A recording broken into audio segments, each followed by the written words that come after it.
Wrestling Champion.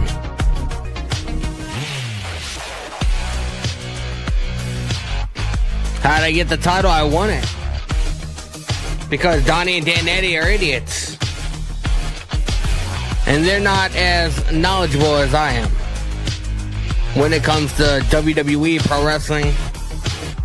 I'm the champion, and I don't plan on losing this title anytime soon, man.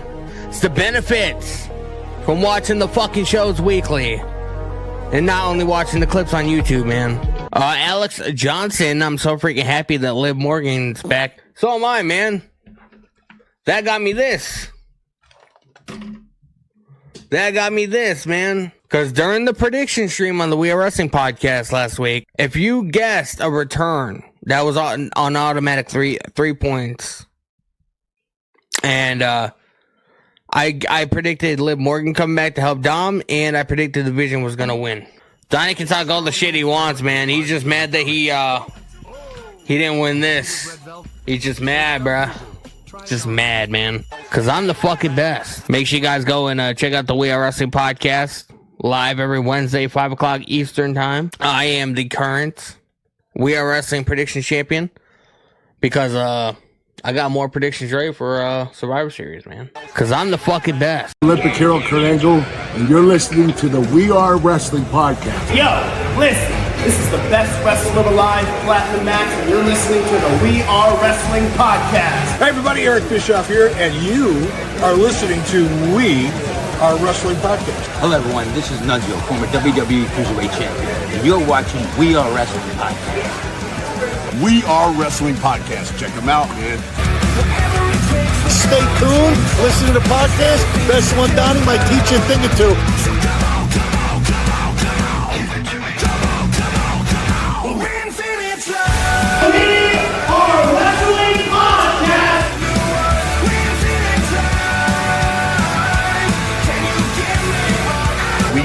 Wrestling. And if you don't listen to it, then it's one-on-one with The Undertaker. Featuring your host, Best One Dog, Danny Huckins, Ring Service, and Dan Eddy. We are wrestling.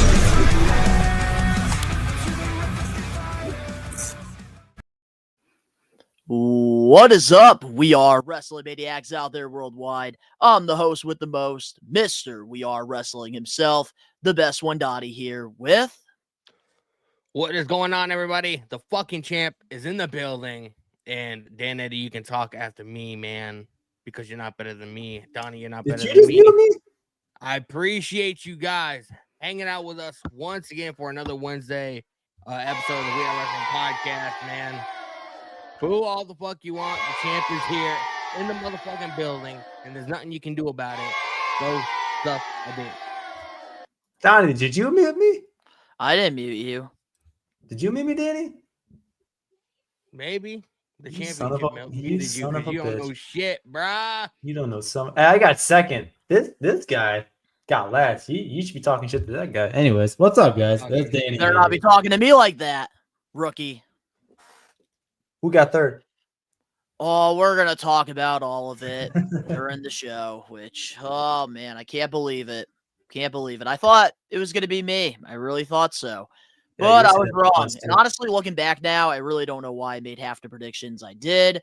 But we'll talk about that in our Survivor Series review, which will be happening pretty soon here on the We Are Wrestling podcast. But we got a stacked lineup for you awesome people for this week's episode.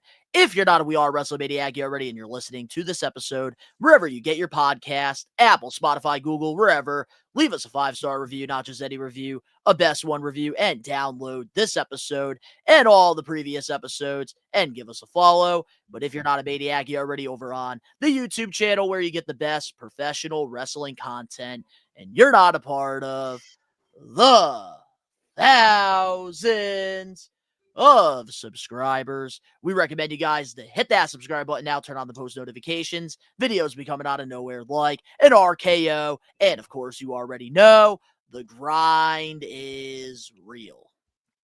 You know, I'm just sitting here and I'm staring at Dan Eddy's dog. Very nice dog. But I can imagine after Dan Eddy found out that I won the championship, that's exactly what he looked like after Survivor Series. Oh, okay. All right. Don't bring my dog into this. Don't bring my dog into this. She is the sweetest dog. And now that she knows you, she's going to bite the shit out of you. What are you doing? The whole Christian Cage gimmick? I guess, yeah. Going after people's families. But Oh, unlike Daddy spreading hate like you the Grinch, need a father. I'm gonna be, since Daddy wants to be the Grinch this holiday season, I'm gonna be Santa Claus, and I'm gonna show some love to the Maniacs here in the live chat because we're live every Wednesday, 5 p.m. Eastern Standard Time. We got Bradley here rubbing it in. Look at that, best one, Donnie, reposting this stream because I am the fucking best, not you, Daddy. What's going on, Bradley? We got Alex Johnson. What's up, everybody? I'm the #1 We Are Wrestling Maniac and always be a We Are Wrestling Maniac. Listen, the people on Twitter, Tyrus, Twitter, they're not worth my time. You know what I mean? They can't experience my greatness. Donnie, just FYI, you weren't this insufferable. Yeah, you thought I was a suffocating champion. This is what Rage has warned you and I for years with this whole thing, and it's finally come to fruition. But don't worry, you'll be holding that championship not for a long time, like you say you're going to. We'll just have to wait and see because the Royal Rumble predictions, you only have a month until we have to do predictions. So you're about to have a short title reign just like Dan Eddy. Because who's the longest reigning champion in We Are Wrestling history? Technically, my title reign was short because we changed the rules. I could still be champion by now, but nonetheless. You held the title for the same amount of time as Drew McIntyre.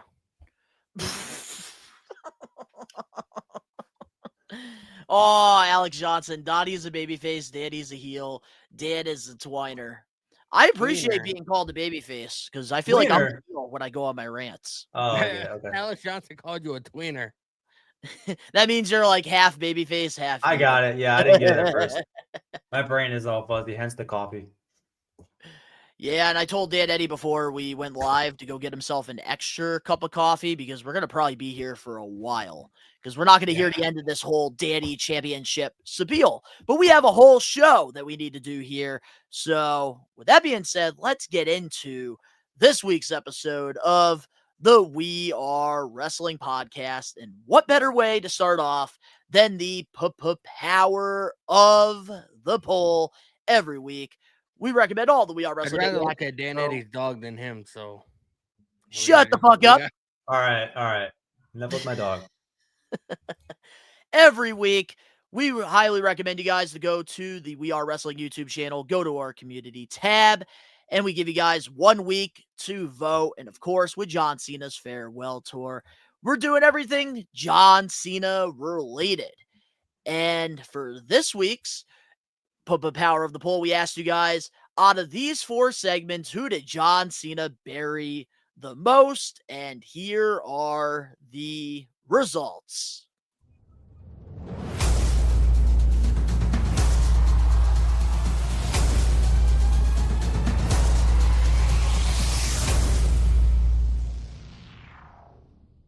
Oh, that's the wrong power of the poll. Here it is. Look at that. Jesus 56% of you guys picked John Cena burying Roman Reigns on that random episode of Monday Night Raw in 2017. 56% of you guys picked that, while 19% picked the recent John Cena heel pipe bomb promo. 15% picked the whole John Cena calling out The Rock for writing his promo on the wrist. And 11% of you guys picked The Big Show, him dissing The Big Show, which he did a lot during the Thugonomics era. Do we agree with the Maniacs on this one? 100%. Yep. I agree with Roman Reigns winning this, but I also feel like The Rock and Cena, that should have been a little bit more than 15%. Because I do think that promo was way better than the heel. I disagree in the margins yet again this week, but I do agree on the winner with Roman Reigns. What's going on? That was like his arc upon that was his okay, that's his moment, locked in, and then we see the Roman Reigns that we see today. Oh, feel yeah, like I we think wouldn't have the tribal chief if it wasn't for that moment. I was going to Yeah. say, I think that this is like where the big dog got humbled. And for years, we wanted the tribal chief to come to fruition, but it just never happened. Like, I don't know what it was with Vince McMahon wanting to make this guy a babyface when nobody wanted it. But then again, like, I think we needed those years of hating Roman Reigns as a babyface to really fall in love with the tribal chief, to fall in love with the OTC. Yeah. What's up, Matthew? And look at that. We are wrestling members here. We got Angelo and Bradley. What's up, Always got to Bradley? acknowledge the members on the We Are Wrestling channel. Acknowledge me. But overall, like, I do think that the Maniacs got this correct, which is a lot of the times rare. But I will say this is definitely a good one. But man, I just wish Yeah, that The right Rock back. got more. All right, you go do your thing. Look at that. Thank the champion. God. Thank God. I know the champion gets to leave. We got to capitalize. Part-time champion. Jeez. We got our own Brock Lesnar here. All right. Well, next week's Pivot Power of the Poll is up now in our community tab over on the We Are Wrestling YouTube channel. And we asked you guys, what's your favorite 5 moves of doom? John Cena move. I thought this would be a funny one. We have the 5-knuckle shuffle, the attitude adjustment, the STF, and of course, the leg drop that he does off the top rope. If you guys want to go vote on those, you can right now. Who's he doing the leg drop on the We Are Wrestling YouTube channel. I believe that's Seth Rollins in 2015. Oh, okay. Looked like Andrade from here for a second. But a couple things to follow up on. We do want to let you guys know what's going to be happening in the month of December. So we did make this graphic here, which will be posted over on the We Are Wrestling social media pages, over on Instagram, Facebook, and X, of course.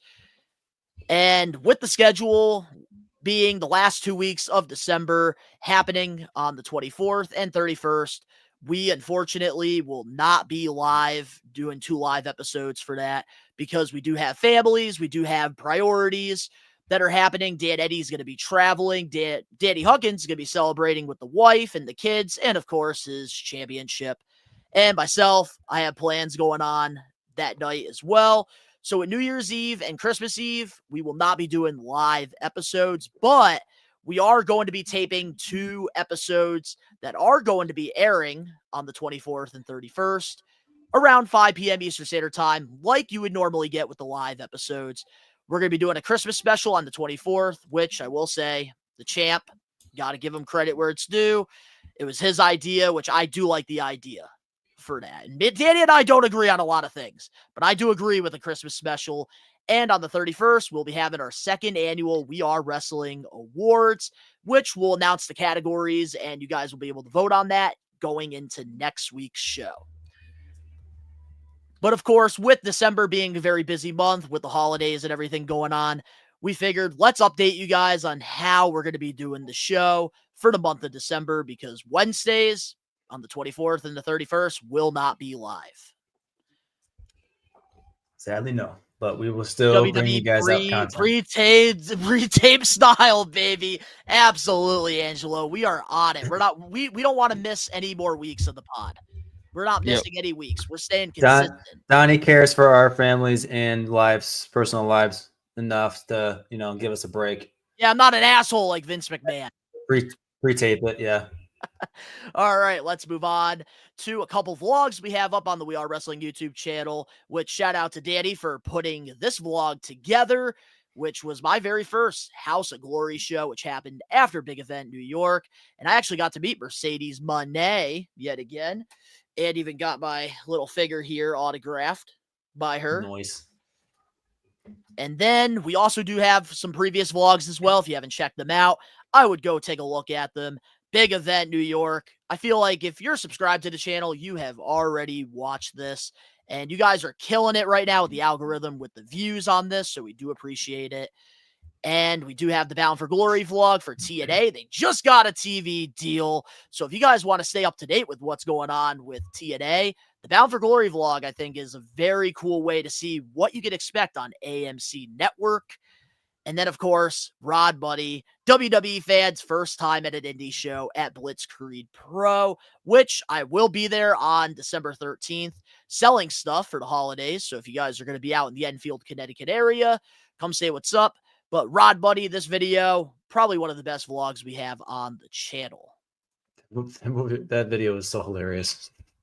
It's so good.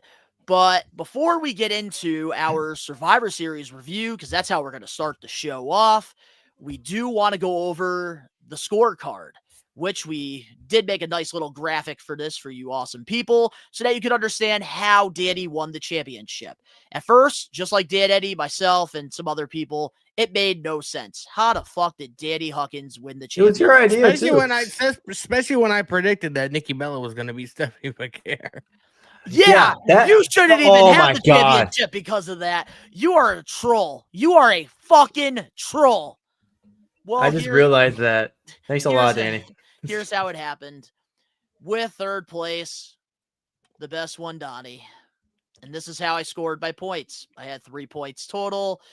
And I got, obviously, 1 point for Dirty Dom, 1 point for Stephanie, and 1 point for the women's War Games match, with Team Rhea winning.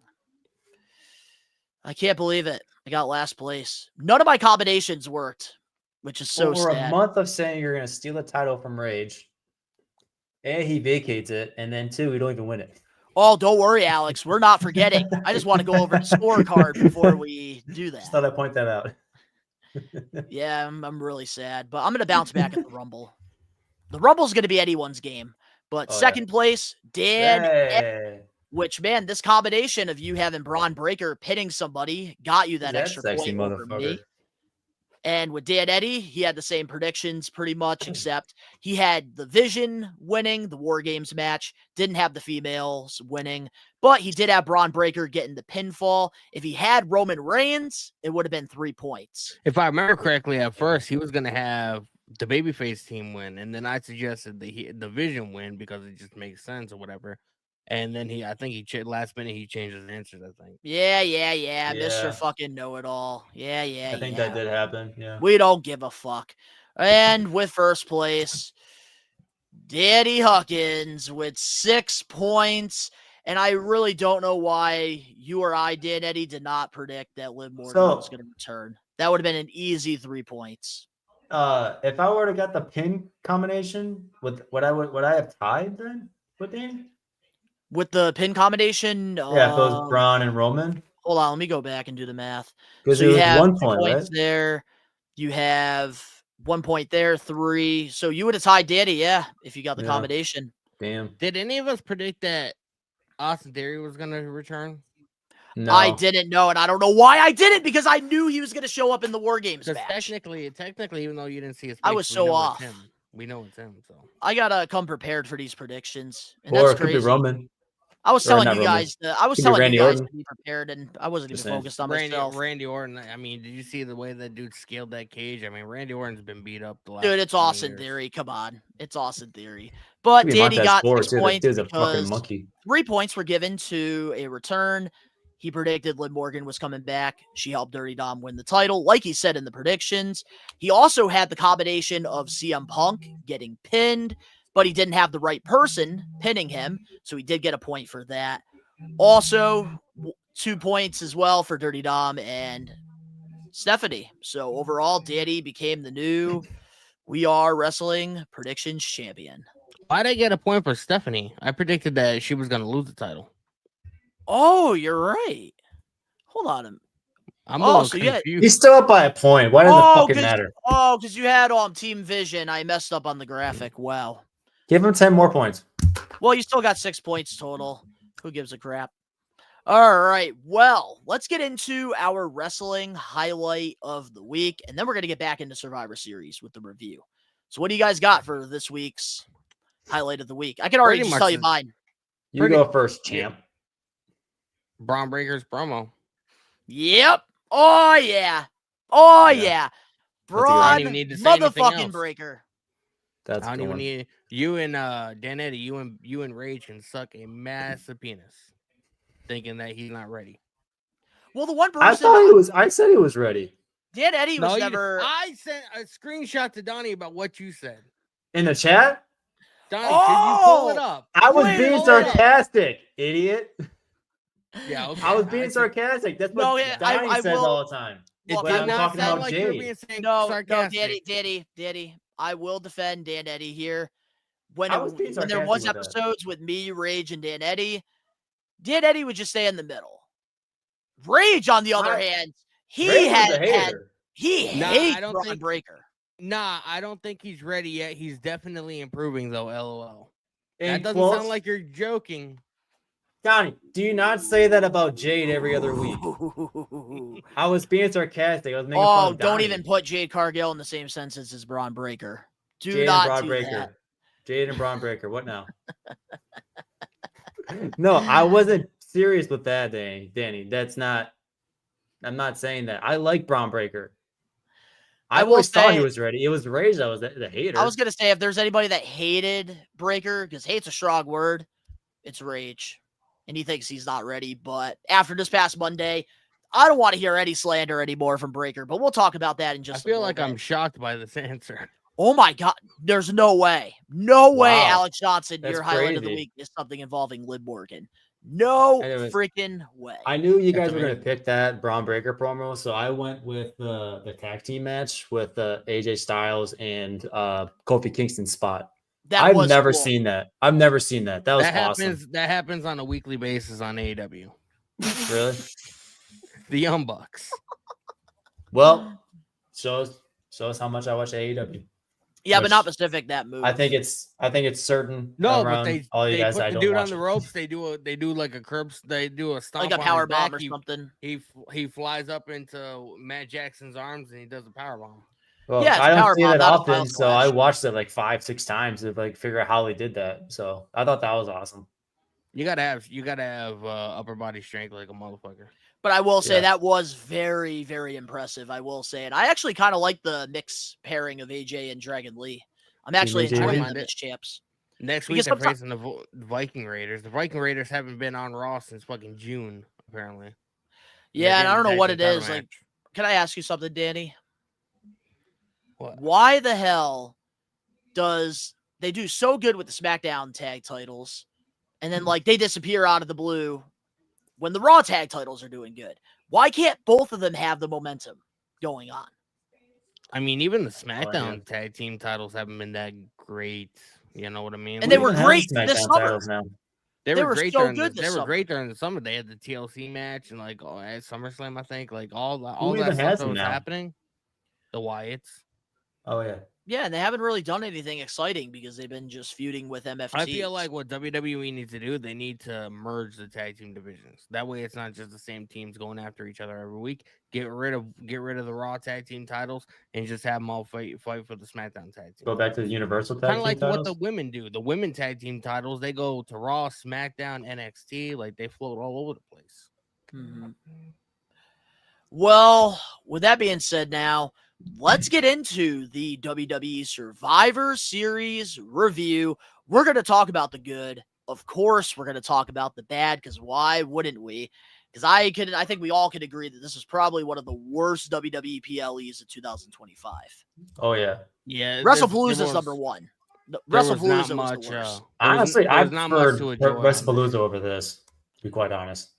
Nah, I picked this over WrestlePalooza.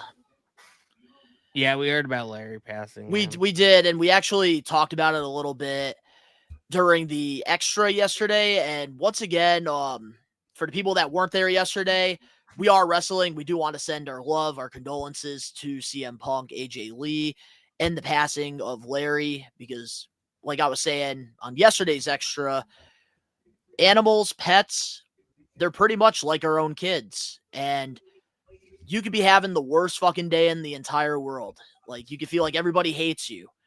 But your animal, your pet, like when I come home, my cat, Popcorn, my dog, Charlie, I know if I'm having a shitty day, they're gonna love me regardless. And I really feel for CM Punk and AJ. And like, it's crazy because if you rewatch the clip WWE reposted it of CM Punk doing the It's Clobbering Time.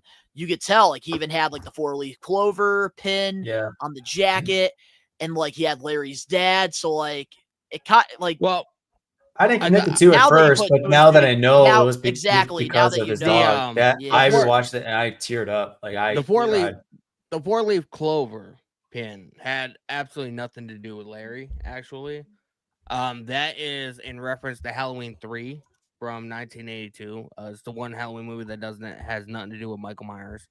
But it's about the Silver Shamrocks. Oh yeah, no, I I know the gear is inspired by that. I do know that, but I think that the 4-leaf clover did, like, there was something little bit to do as well with Larry. Because if you look at the video, like, he was holding on to that like pin before he did the It's Clobbering Time. He was also holding on to the patch and like squeezing his jacket. But our condolences, my entire our love and TikTok support feed today go out to them. My entire TikTok feed today has been nothing but fucking Larry and CM Punk videos. So, I mean, yeah, I just saw posted on Facebook. Oh, speaking of Larry, I could actually show you guys this.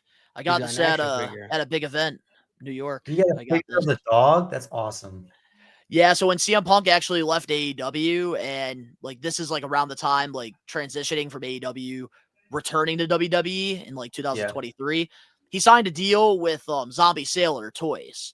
And they do like a lot of old school like Hasbro figures from like the 90s. Like they try to make like modern people and like people that they didn't make during the time.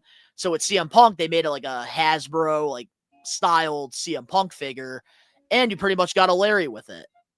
So I saw this at a convention and I had to pick it up because Larry is fucking awesome. And even the stories that some of the wrestlers are sharing too. I can't see what Punk shares because he blocked me, and he doesn't use probably for a good reason, because you like to be an asshole with your championship.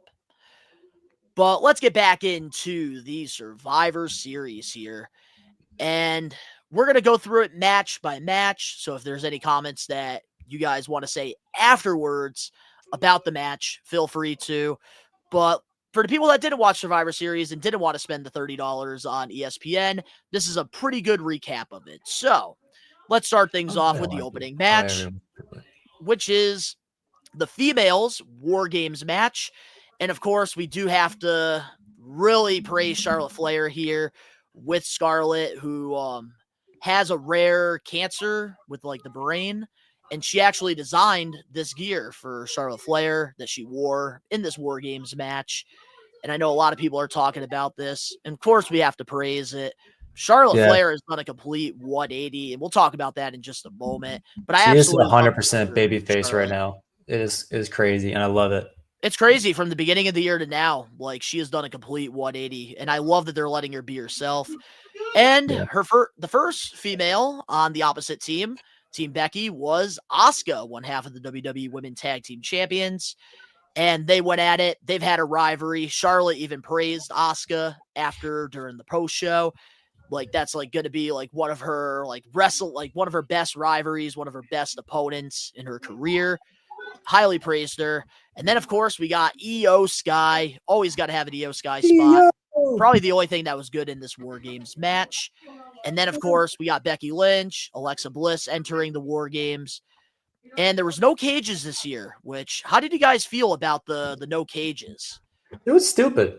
I didn't like it at all because a lot of the other clips, I hear people saying like you get a lot of viral moments and stuff. I think it's just, I think it adds on to the like aesthetics, like the overall atmosphere of it being the War Games. Like, you know, people coming out, it's just like the Rumble, you know, people are gonna be in the cage and wrestling, and then okay, this person comes out. No, you don't see the person, you know, getting hyped up, trying to, you know, escape the cage or whatever. I think it was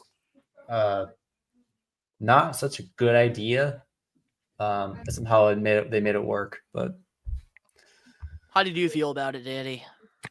I didn't like it because I felt like, you know, it's kind of wild that, you know, they sort of started it this year, you know, 2 weeks after we saw Blood and Guts, and they do it the same exact way. The reason why they did it though is because the stage was so small this year, and they like, I mean, you saw John Cena like trying to like shake the fans' hands or whatever. Like, there was Yeah. no room for fucking shark cages around there. They could have figured it out. There's no excuses. There is no excuses. I don't want to hear it. I've come up with stuff with my fig feds back in the day when I was a kid. If I could do that, they could friggin' figure out something with a blueprint. I always But thought, I like, do wanna what re- if they wait, I had the do- shark? What if they I had do their wanna shark read this cages like comment. hang from the ceiling or something like that? I don't think Brock Lesnar is going to do that, because I was going to say, I heard a couple things, people saying they couldn't put the cages somewhere. I heard people say Brock probably didn't want to be in the cage. That's probably what I think it is. Like, Brock probably didn't want to just sit there in the cage. He and would they take made up that half of it. decision. Would And if you you're wanna like, you're be not left going to in have the with cage, Brock Lesnar? if you're not going to have the cage the first half, then If he's on my you're team, not I'll gonna be in have the cage with him. the second half. But I will wouldn't say be in the this. cage with them. I do want to share my thoughts on this because I'm not a fan of it. I do like tradition, like every War Games match, especially with the WWE banner, have had the cage. And even last year's War Games for the men, the cage was a crucial part in the storytelling of that match with CM Punk and Roman Reigns, because we got that spot where CM Punk was going to get out of the cage, but then Roman stopped him, and then Sami Zayn got to get out of the cage. So, like, there was great storytelling involved there. And then even with, like, Roman Reigns, the first War Games Survivor Series I went to in Boston with Ben and Casual Cam, you had Roman Reigns sitting in a chair with Paul Heyman outside the cage until he was ready to come out. So, like, I don't know. I feel like getting rid of the cage, even if the stage was too small, they should have figured out a way to do it, because that's a crucial part. Like Dan Eddy was saying, it feels like a Royal Rumble. And we get the Royal Rumble in January. And to add on to it, they didn't really let them do their full entrance. Like, granted, they did Jey Uso's entrance during War Games, which was fun, but it was kind of annoying at the same time. But they also had to, like, hurry up their entrances. Like, oh shit, my teammates are getting beat up. Let me just do a little yeet first, and then run. Or the Sky with her thing, and then they have to go run to the cage and get weapons or whatever. Like, right away, get inside and start doing it. But yeah, it was just sort of like, oh yeah, my favorite wrestler's coming up. Like Angelo here hit the nail on the head. We could have gotten a couple moments with Roman and Cody in the cage. And that's also another thing I want to blame here on my predictions, because they could have done what I predicted with Logan Paul starting to piss off Brock Lesnar. They could have done that inside the cage. Imagine Brock Lesnar in that cage with all those other people who doesn't get along with. You could have done so much storytelling there. But I do agree with the Roman and Cody thing. Roman and Cody, Punk and Cody.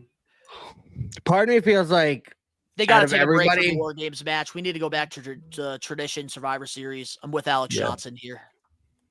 What I think they should do is I think they should bring over the Iron Survivor from NXT and put that on Survivor Series. Yes, I do love that. The winner of that match gets a title shot at the Raw. Going on this weekend, right? Agree. Yeah, it's going. It is Deadline. NXT Deadline. That's what it is. Yeah, you can have one for the women and one for the men. Dude, that is such a good that could and work. It's got the word Survivor in it. And then also give us one traditional Survivor Series match too. I think that would be perfect, because that Deadline, that match has been very entertaining on NXT. I think to sum up every PLE they've been doing this year and the stuff that we've been talking about, it's they're commercializing everything and getting every single dime and penny that they can get. They just need to keep it simple. Go back to some other PLE. I don't want them matches. to go back to a traditional Survivor Series match or whatever, because but spice it up a bit. Okay, but there's ways to make it work. Yeah, but there's nothing on the line. I mean, it was a different time back then. Maybe the losers switch brands, or there's a hostile takeover or something, some kind of insane thing within the company that's going to be happening. But I don't, if there's nothing on the line and it's just a match for the sake of having a match, nobody's going to be invested into it. So before we get back into the women's War Games match, Angelo here in the live chat, will you talk about who you think will have the exhibition matches with main roster versus NXT on Saturday Night Main Event? Probably not. If we do have some extra time, we probably will. But let's get back into the women's War Games match. And then we got Kairi Sane in here, which I will say the chain spot I did enjoy. I did like the chain spot that they did do in the match. But I wish like they gave us more throughout this. Like I felt like it just wasn't enough. I She feel had like a they pretty should big have pop too. I feel like they She should have came had a out. bigger chain with like a padlock, and they could have like fucking literally. Like chained lock them. them. That would have been Locked- yeah. that would have Yeah. been kind of interesting, actually. My thing, I was my happy when issues- she came out. My issues with the women's War Games matches, I feel like they played it too safe. It didn't seem like, again, the women in WWE are supposed to be some of the, the most badass women on the planet. You know what I mean? And it just did, like, they were just way too easy. Nia Jax, when she was hitting people with, like, trash. Hold on, cans we're gonna and get to was, her. like, We're not here yet. If you let me get I'm- through this, we can I'm start just- adding the comments. I don't know. I didn't Get him, Donnie. like it. All right. Well, AJ Lee, this is all she did in the match, literally. 2 pictures. Yeah. And then Pretty much. there's Nia Jax right there. Now you can talk about her if you want to. Yeah, I think Nia Jax and even Lash Legend, like putting Lash Legend in a match like this for her first match on the main roster is a horrible idea. Even though she might be ready. Nah, I like it because you're putting her on the big stage. Like, and this is the baseball And she stadium. got the last entrance. And they overall. did make her look pretty I strong. liked that part because I thought She Nia needs Jax to- was gonna be last as She needs to time get went away. on. She needs to get away from Nia Jax. No, you are No, absolutely disagree. wrong on that. Give him the Rhea tag Ripley, titles, Rhea everything. Ripley, I did enjoy the mask and everything that she did as well. Art Yeah. the Clown. And then there's Lash Legend right there, which she had a really good, strong outing, but I wish maybe like she threw people into the cage more. I wish they used like the cage more in this match. But then, of course, we got all the finishers from the baby faces, and we even got the crazy spot here from Io Sky Yeah. doing a front flip Legged Swanton. Yep. in But the trash can. I just feel like they played it too safe. There was no aggression. There was Let no me heat get going to into the the match. game. And like, Yeah, let me finish you this, and then know. you can add your comments. That's how we're doing it with these predictions. And then we got the winners here, Team AJ, raising their hands up, getting the W. And now we can talk about the additional comments with our thoughts on it. Angela's comment. I don't know what I I would don't- do if that would happen. I don't think Wait, this what match was as the comment? Baddie section with Jade, Lash Legend, and Jada Parker. I don't know what I would do. I don't think this match was as bad as last year's, but it was pretty fucking bad. There was some. I can agree with Danny about how they're playing it safe because there were moments where you can tell they weren't on time. They weren't. Their timing was off. There was no blood. First of all, there's no color, and then some spots you can tell they even showed it in like various video clips that when they were like pressing their face against the cage, it wasn't even touching the cage. Like they were playing it a little too safe. I will say this. War Games was very popular at first with WWE, like bringing it back. But I think what honestly really doesn't help the War Games match is AEW Blood and Guts. Because they have done a great job with that match in AEW. Like some people might be turned off by the blood, but I'm sorry, but if you're inside a steel cage, you're inside an elimination chamber, you're inside a Hell in the Cell, like this is not a fucking trampoline. There's no padding. It's not a ball pit. It's supposed to be dangerous. It's supposed to be color. It's supposed to be edgy. And that's the problem with the War Games match. If you watch the AEW Blood and Guts, you're absolutely turned off by what the WWE is doing in these War Game matches. My ADHD mind just went to an idea of Randy Orton doing an RKO to somebody into a ball pit. So I wouldn't be surprised if they do that next year at some point. Yeah, I would be Yeah, surprised. that's the only reason why EO is. And then you got EO Jey will Uso dancing in always- the War Games. You guys match. want it colored? We'll give you EO color. Sky will be in every single War Games match until WWE disassembles it, and that's because like the whole match centers around her big cage dive. That's literally. If you look Is- at the way they structure the match, the entire match, they set it up in a way to where we got to get EO on top of that cage with the trash can. Every but then- single War Games match that has happened on NXT main roster, it's all happened But in every single match. But if I were to say one good thing about this women's War Games match, it is adding some legitimacy to the women's tag division because on Monday Night Raw this past Monday, whether you liked it or not, they're making the women tag titles a priority with these different pairings and different teams. And I want to go all the way back to what you were saying, Danny. I want to ask you, why do you think Lash Legend shouldn't be teaming with Nia Jax? I'm curious. Put him on full screen for this because I'm I curious still too. don't think Nia Jax is that good of an in-ring performer. Like, she's gotten better. You know, she's not as bad to watch as somebody like Jay Cargill or Maxine Dupree or whatever. But like, if you're having somebody like Lash Legend, who's, you know, she was in the WNBA, she came over, you know, she was one of the NIL talents. Like, I feel like in order for her to grow, you have to have her with somebody that knows what the fuck they're doing. And I just don't think Nia Jax is that. Like, how many stop and go have we seen? I'm gonna pause you here now. NXT and the main roster have two completely different crowds, and Nia Jax is already an established superstar on the main roster, whether you like her or not. Nobody likes to see, and she's the worst. She's the worst rated superstar on SmackDown ever. Okay, but she's an established star that the casuals know. Am I right or wrong? Whether you like her or not. Facts. She is still an established star. She's been on regular television for how long now? She just came back, so it's been a couple of years plus 15 years. About 2015, that up, 2016. So about 10 years. She's been like in the WWE bubble, on and off. But she's established. She's already well known. Lash Legend, she's from NXT. We're bringing her up to the main roster. And I think what they did with Roxanne Perez was smart. Yeah, the Judgment Day is not the same, but it was a good way to bring her to the main roster without her getting buried. It was baby steps. And I do like Lash Legend because here's the thing. Let the two team up together, maybe win the women tag titles, and then eventually Lash Legend, because we know how talented she is, she's going to get established. She's going to get popular with the WWE crowd. And then one thing's going to lead to another. Fans are going to start to cheer for Lash Legend. They're going to start to boo Nia Jax. There you go. You have the perfect jealousy angle right there. And when you feel that Lash Legend has been established and been on television consistently, maybe having a tag title run or two, Nia Jax can turn on her because she's afraid that she's going to be the next women's world champion. You know how that's how you make a star. You know how I would have played it out?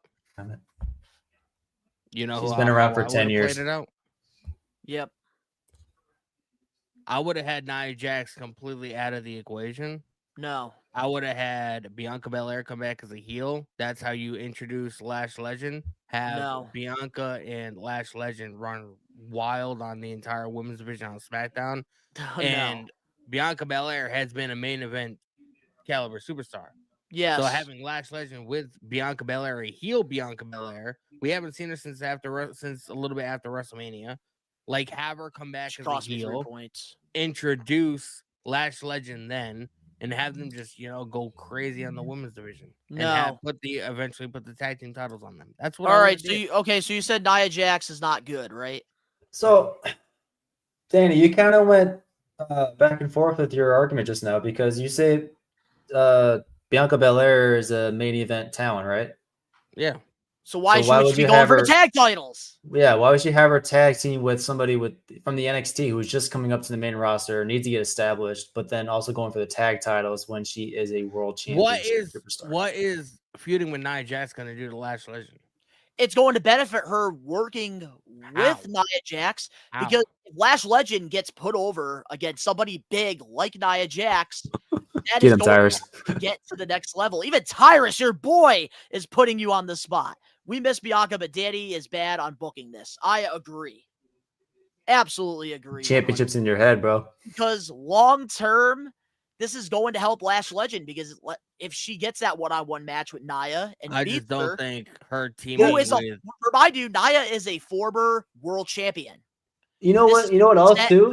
They did the same thing with Tiffany Stratton. They had Nia Jax and Tiffany Stratton tag team, and then they eventually split, and Tiffany Stratton was world champion. Guess who had one of the worst? Okay, but that's not Tiffany's fault. That's not hers. That's booking. It's not. That's booking. That is 1,000% booking. Who's Tiffany it's can not work. going to happen to Lash Legend. Okay, but here's the thing. Fact that everybody that feuds with Nia Jax gets worse for it because they don't do anything with them afterwards. Becky Lynch, Alexa Bliss. But here's the thing. It's not about that. It's about getting her established. And Rhea Ripley? she needs to have baby steps on the main roster.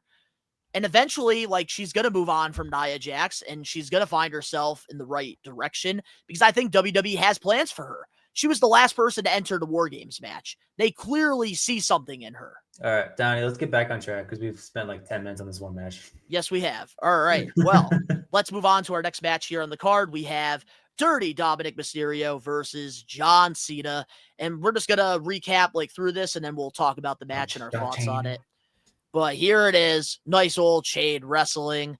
And then, of course, we did get the interference of Roxanne and Raquel, which I did like this a lot because they both like got to pretty much have like a spot. They had their spotlight. They got the shine.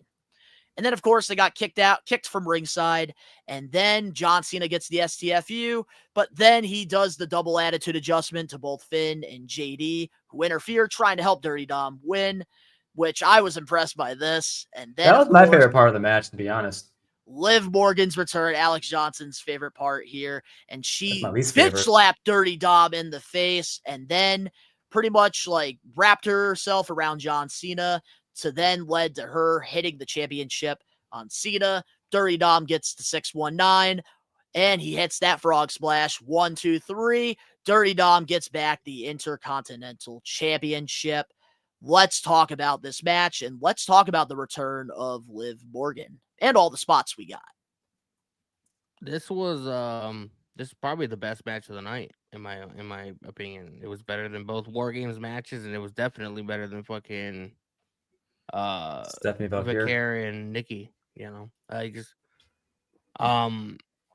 Dominic again proves why he's one of the best things on WWE television. I mean, he even got me with that injury spot, man. Like, the injury spot got me good too. Bro, yeah, like, me too. And I should have been thinking about it, because when you notice if somebody like the same thing happened to Penta a couple days before. Mm-hmm. When somebody gets injured, they immediately take the camera off of the person, but they kept the camera on Dom. So we should have known that something was up with that. Yeah, but I feel like if you're excited and you're in the moment, like, you don't think about that. And I kind of like that they did that to us. Plus, it's like, a PLE compared to a Monday Night Raw episode. You know, you don't. And we were enjoying it as a fan too. Yeah, which I like. Yeah. Because obviously we know more than like the average Joe when it comes to this wrestling stuff. So I like when they do little things like that with the fake injury angle, because like as a fan watching it in live time, I believed it. I wasn't thinking about, oh, the dirt sheets. Oh, this is a part of the match, like scripted and stuff. And I think that's what wrestling is supposed to make. He kind of landed in a way that it made you feel like he was actually injured, because the way he landed, not like Braun Breaker landed, but it was, you know, like similar to Penta's Monday Night Raw landing when he was doing the Hurricanrana, I think he was doing the same move. He was on the barricade. He was going to do the Hurricane Run, and he ended up landing wrong. And that's the same thing happened to Dominic. So that's why I will say this though to Alex Johnson, and I am not going to disagree. Liv Morgan did look really, really good in this return. I will say she was glowing. I think she was just happy to be back too, because you could tell by she her has some stuff to deal with now that she's back, and I feel like the cracks are just starting to. I'll tell you one thing, man. Dominic's wife has to be the most secure woman on the face of this fucking planet. I would hope so. They were high school. You can't keep getting away with it. Like, they were high school sweethearts. First he was with Rhea Ripley, now he's with Liv Morgan. Before that, after that, he was with fucking Roxanne Perez. It looked like for a hot minute, and they stopped that.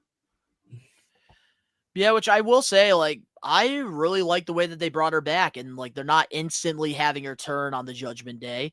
They're not having her instantly turn on Roxanne and Raquel. I'm liking this dynamic because I think long term this is going to lead to Liv versus Roxanne for the Intercontinental Championship at WrestleMania. It's sort of similar to when Bayley came back and they had the kind of feud between her and when Kyrie was involved with it, and they had the Kabuki Warriors and the kind of tension in between the two, but they didn't address it right away. They kind of dragged it out, and then eventually Bayley heard them talking shit about her in Japanese. So I think the same thing is kind of similar with Liv Morgan coming back, because Raquel is friends with both of them, and she exactly. So now she's going to be in the middle. she's going to be in the middle of this. Exactly. Yeah. So I feel like this is not only going to be the end of the Judgment. Look, can't hear you, man. I think you unplugged yourself. I think I just tapped my mic. Oh, there you go. I had that mute button on the top. So I think this is only going to be the start to the end of the Judgment Day, but also a start to an actual singles career for Raquel. But that's just me long-term booking. Or wait, are you talking about Raquel or Roxanne? Both. Roxanne's already had a singles career. Okay, yeah, I see what you're saying. Like, you think Raquel's going to be the one out of the three to get that bigger push? Is that what you're like predicting? Yes and no. I think her getting. What's up, James? She's going to be the one that benefits the most from it, because I think this is going to motivate her and like actually give her a singles career, like not maybe the IC title, but maybe the Women's United States title. Yeah, it's got to be like a mid-card title probably, and I think that's what's going to happen. It's going to be she's only been a tag team champion for Mania. That's what I think is going to happen. Raquel's only been a tag team champion because I think Roxanne's going to take the Intercontinental from Maxine. That's my prediction, and then Liv will maybe win the championship at Mania. I will say, I don't. Are we going to be going over Monday Night Raw too? Because I'll save my. Not really. We have the Braun Breaker promo, and then obviously the finals of the Cena tournament with LA Knight and Gunther. I will bring this up really quick. I did not like her promo on Monday Night Raw. Me either. It was flat. I did not. Who Livs? Yeah, Livs. It just, with everything that has gone on since her injury, she's been gone for a couple of months. She seemingly got replaced by Roxanne Perez. So there's that whole dynamic of whatever. Roxanne ended up starting a team with Raquel, which is the place that Liv was in. Alex Johnson's comment. She did have a confrontation with Stephanie Bakir that I liked, because that just opens things up even more. Did, but I'm talking about the promo. But her first promo back in I agree with that. What was it, 6 months? Yeah, it was flat, man. Like, the Judgment Day has sort of been in shambles since she left. And I was kind of hoping for her to be, that badass chick, like, berating, all the members of Judgment Day. She should have been berating them. That's what I wanted. Like, why is everything like freaking picture perfect with the group? They have been losing. They've been sucking. That they seemingly replaced her with her injury. They were uniformed on Monday. Like, they were like a whole unit. and it's like, this is like the first time they were all a unit in how long? Maybe like 2 years. Months. Like what you said. It feels like 2 years, because honestly, I'm sorry to say this, but the Judgment Day have not been the same since Dabian and Rhea left the group, especially Dabian. Exactly. Vince has got a secret person in the back, but he's not there himself. Yeah, no, it's Bruce Pritchard. Yeah, Bruce Pritchard. Back there. Bruce Michael Pritchard and Vince McMahon have been like at the Vince Pritchard for fucking. Yeah, and Finn Balor, dude, they really got to kick the man out of the group already. Like, I want old Balor back, but I'm not. It's not happening. He needs to just go back to New Japan. Prince Devitt. How I feel like this is gonna play out is, I feel like Liv and Dom are both gonna end up getting kicked out of the Judgment Day. And I feel like Dom is going to have sort of like this babyface arc. He's already starting to get the reactions, man. People fucking love Dom. He's not getting booed anymore. You guys noticed that? A little bit. They're going to be going. He's been a heel for fucking years. So I think it's almost at that time, maybe after Mania, maybe at Mania, we see sort of like a shift to where he turns babyface. There was a slight like comparison to the heat that Dominic Mysterio gets and then Logan Paul gets, and now it's just sort of like Logan Paul, Dominic, and Logan Paul is just getting. Yeah, but I will say this: nobody gets the bigger reaction than Logan Paul or than Dirty Dominic Mysterio in WWE. You know what I think. You know what I think happens. I think so. We have this whole dynamic between Logan Paul and Rey Mysterio. Logan Paul wants the IC title. I think that's how we shift Dom to being a babyface, because I think he ends up helping his dad. And Alex John, I gotta read this one. Alex Johnson. Imagine if Triple H booked Liv, Raquel, and Roxanne as the Shield of the women's division minus the betrayal. Of course, you would predict that. Not a bad idea. Make it to the but they're not going to last forever, Alex. As far as the Liv promo, like, she should have been like, pushing them and smacking, trying to smack them in the face and being like, it took me to come back. for you guys to get your shit together. You're losing all these championships, you're losing matches, you're barely getting showcased on television. You replace me with this bitch right here. Like, she should have just went off on that. She And should that have. would have made the story. And also, I don't like that either, James, with Finn Balor going from being a badass to Dominic's lackey. Like, he's way better than that. Jada McDonough and Finn Balor are phenomenal pro wrestlers. Very good pro wrestlers. But yeah, Dirty Dom wins the title, which honestly I'm happy with the booking decision. And I do like that Liv is back with him, and I do like the long-term story here, because I will say, besides the flat promo we got on Raw, it is exciting to see what's going to happen with the triangle of Liv, Raquel, and Roxanne. I just wanted to say this too. This is like they say like once the Royal Rumble starts, that's like the road to WrestleMania. They don't want to rush to do anything this last month or so. So any storylines that they're going to test towards Mania, they're not going to touch until at least next year. Way too so talented. I was not expecting Eddie like sort of, harassing or anything with Liv Morgan and Judgment Day, because I felt like it was going to be pretty safe. And I don't know if we're going to talk about it later on, Donnie, but the fact that Triple H called this Monday Night Raw episode epic is... we'll get into that during the TV recaps, but we still have a couple more matches to go. So here we go with our next match for the WWE Women's World Championship, Nikki Bella versus Stephanie Valkyrie. And what a spot right here.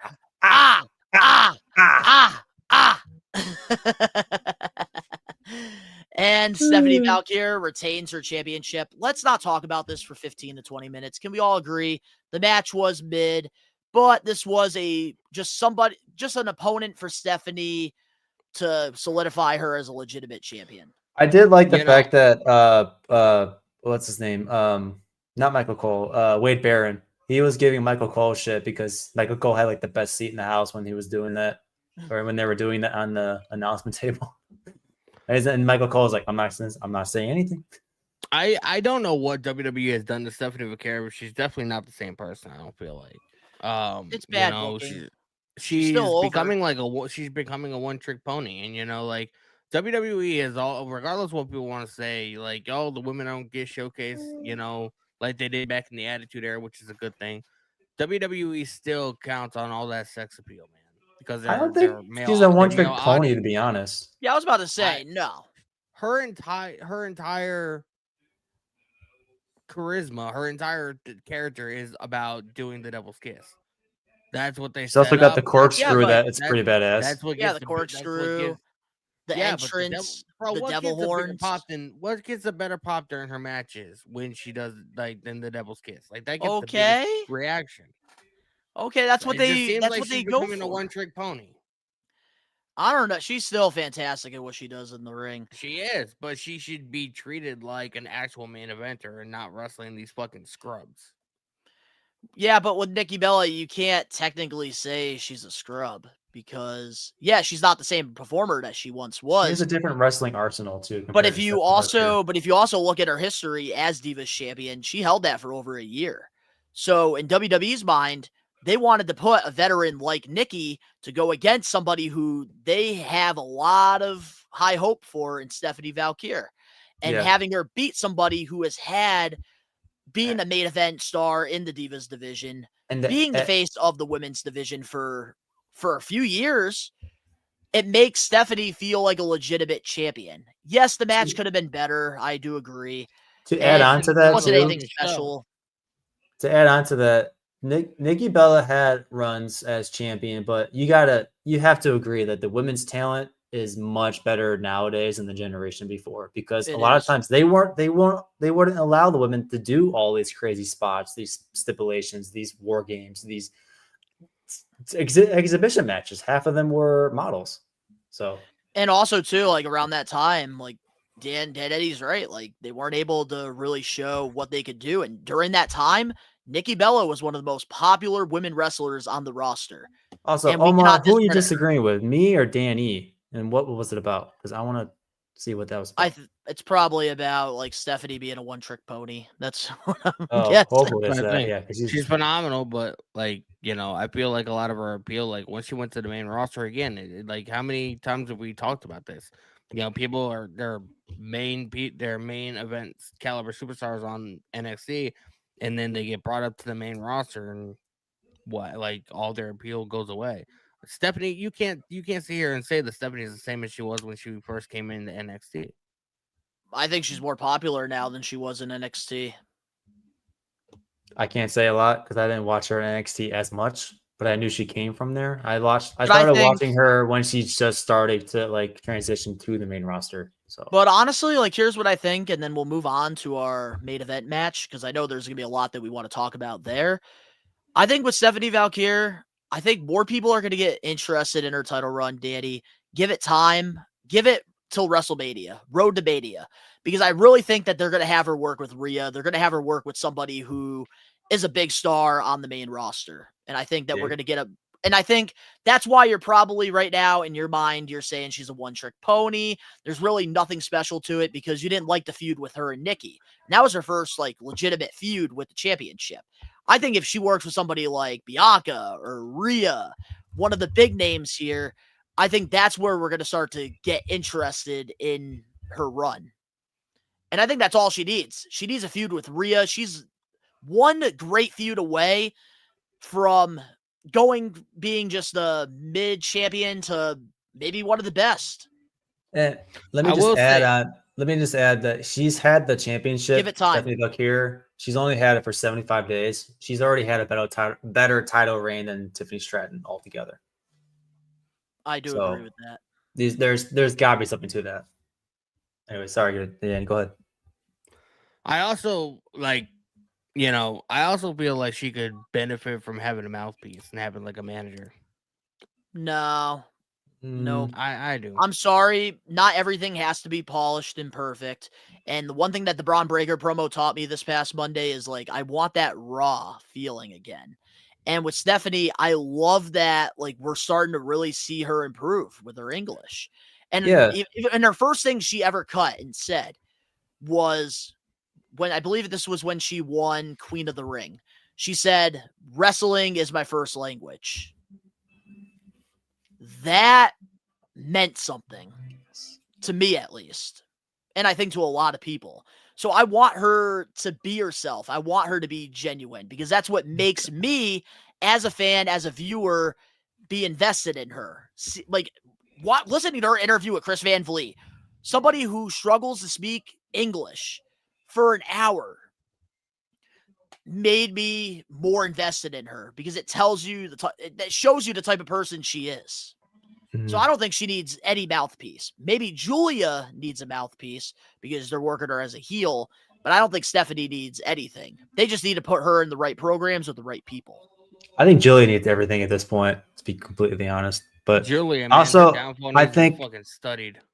I think in terms of Stephanie Valkyrie having a manager, I think it just kind of puts a bad rap on the fact, first of all, to learn learn English and practice her wrestling, arsenal, whatever, and then get to the main roster. I think she's developed herself to a point where she can do it. Like she doesn't need I don't know, Paul Heyman or MVP or some sort of manager or what's her face with the big tits. I'm sorry, the professional wrestler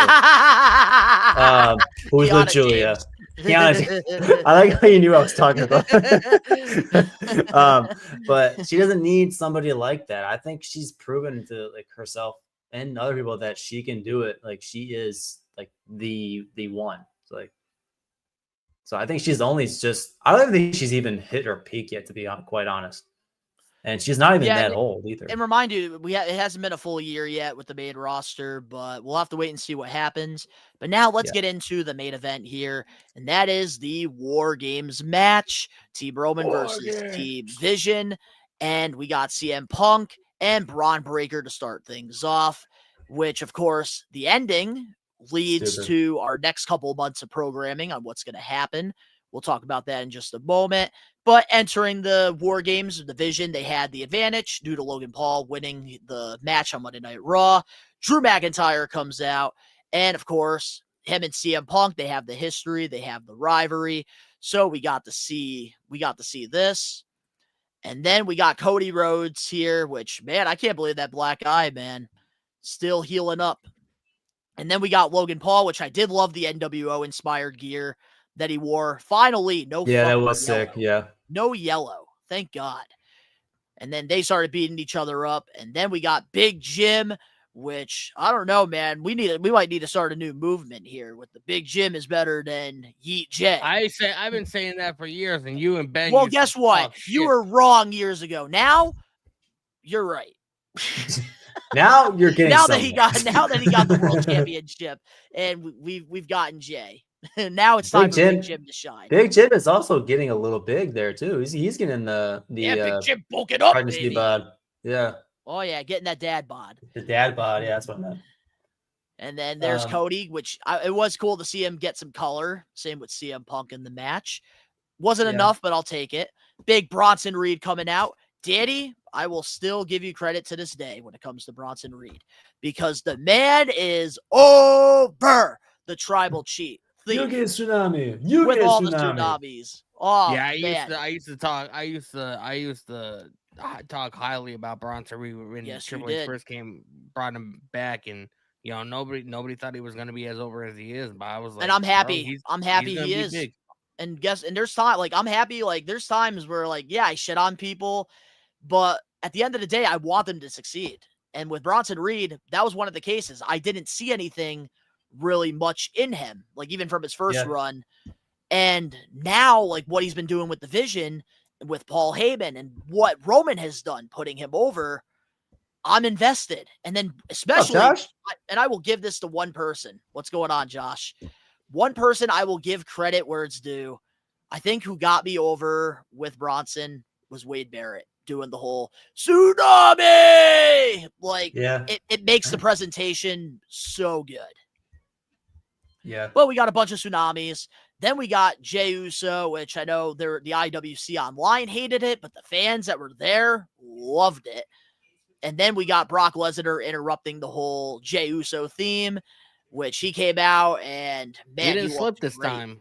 Yep, he didn't slip, but he was beating everybody's ass, giving a bunch of suplexes and F5s. And then there comes Roman Reigns, the OTC, the tribal chief. And Brock Lesnar comes outside the cage and they start going at it. Brock gives him the F5 through the table. And look at him smiling. Like, I can't believe they allowed this dude inside a freaking War Games cage. This was his first War Games, right? This was, yes. And That's then all five men were in there going at it. And then we got Braun. Another statistic? Yeah. This was Brock Lesnar's first match in a tag team or any kind of team setting since 2004. Yeah. Who's the stats guy now? That's a good one. But then we got Braun Breaker just giving out spears. And then we got a mystery mask man, which we'll talk about in just a moment. And then Braun Breaker with the spear on CM Punk. 1, 2, 3. Team Vision wins. I really do like Logan Paul's pairing with Drew McIntyre. I think it works. Me too. I actually like it. And then we got Roman Reigns picking CM Punk up. This was the cliffhanger at the end of the show. And then Roman staring at Cody to end Survivor Series 2025 War Games. All right, let's talk about the men's Survivor Series War Games match. Our thoughts on it. It was a decent match. It was a lot better than the women. We had at least a little bit of color, but like halfway through the match, all the blood was gone. It's kind of just miraculously disappeared.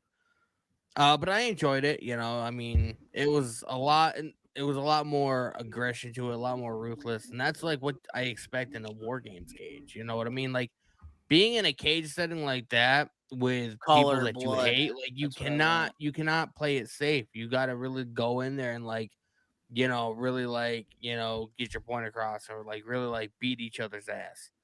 And that was my issue with the women's War Games. Like they just played it way too safe, and it's almost like they didn't want to instantly touch each other, like legitimately. When you're in that setting, you should, have a little bit of aggression to it. So I'm glad we got that out of the men. And it was a decent match. I do want to say before you give your thoughts on it, Dan, Omar, he reminds me of a baby Earthquake. I do like the Earthquake comparison with Bronson Reed because I'm an old school fan, so I do see that comparison. And honestly, Angelo, I would have been pissed too if I was at the show because they only gave me 4 matches and they were all mediocre. All right. All right. So what's your review on this, Dan? I'm curious to know what you thought about the men's War Games match.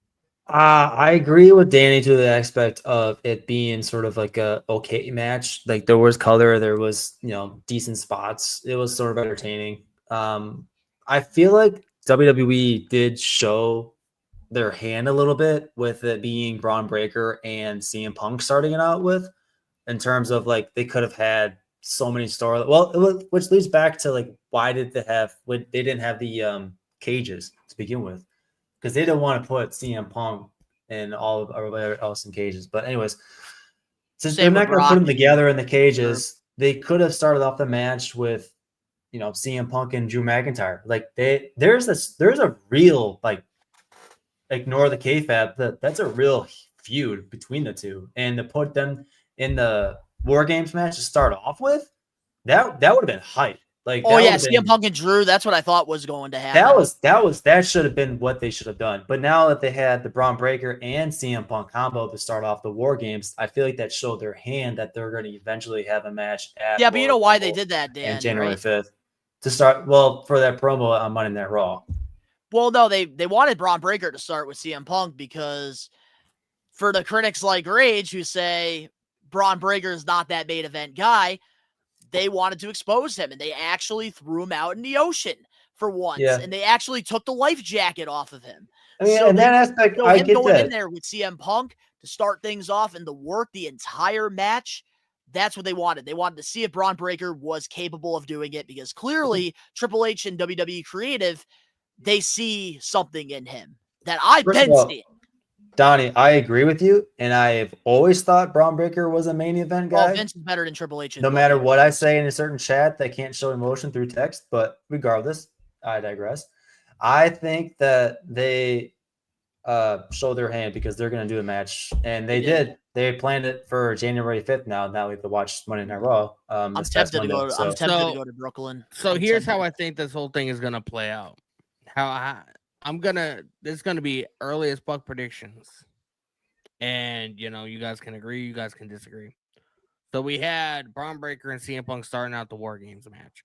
I do predict that at January 5th, Monday Night Raw, Braun Breaker wins the World Heavyweight Championship. Punk goes on to Chicago, Elimination Chamber, wins the Chamber match, ends up challenging Braun Breaker at WrestleMania. That's going to be one of the main events of WrestleMania this year. Our second you actually don't think that it's going to be CM Punk and Cody? Our second main event is going to be what happened at the end of the War Games match, and that is Roman Reigns staring off with Cody, saying that this is the last time they're ever going to team. That's the direction that they're going to go. Dave Meltzer came out with a report saying that at the end of War Games, that's essentially going to be setting up the 2 WrestleMania main events. Oh, it's so predictable. Like we know it's going to happen. I do not like it one bit. I would much rather have Roman Reigns versus Braun Breaker, and I would much rather have Cody versus CM Punk. Personally. We don't need Cody and CM Punk, but I will say I do like the Roman Reigns and Braun Breaker match. I do like that. Do you remember the promo that was cut between Cody and Punk on Raw before the Royal Rumble? We don't need babyface versus babyface. That could be a way to turn Cody Rhodes heel. He turns heel on Cody CM Punk during that match. Can we stop with the Cody Rhodes heel narrative? It's not happening. He's at the highest selling. Kelly Roll said it on Chris Van Vliet's podcast. Let's stop with this narrative. And I agree. With all the millions upon millions of dollars WWE is making, which we know TKO, they love their fucking money. They are not turning Cody Rhodes heel. They wiped their it'll happen at some point. The way you look at Stone Cold. Wait, hold on. You were an Attitude Era fan, right? You grew up watching the Attitude Era. That's like your first fandom, right? Mm-hmm. So as a kid, around your age range, people looked at The Rock and Stone Cold as the way that they looked at The Rock and Stone Cold, the way I looked at John Cena is the way these kids nowadays look at Cody Rhodes. They're not going to turn the guy heel. Not for a very long time. You have to understand. Cody Rhodes, Triple H said it. He's the quarterback of the WWE right now.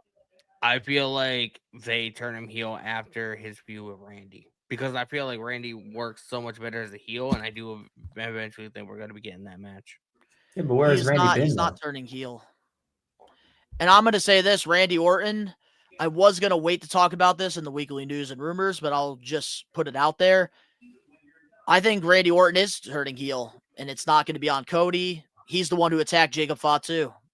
And I think when we get Jacob Fatu back, it's going to be Fatu and Randy for WrestleMania 42. I've been saying that since the night he literally got attacked backstage.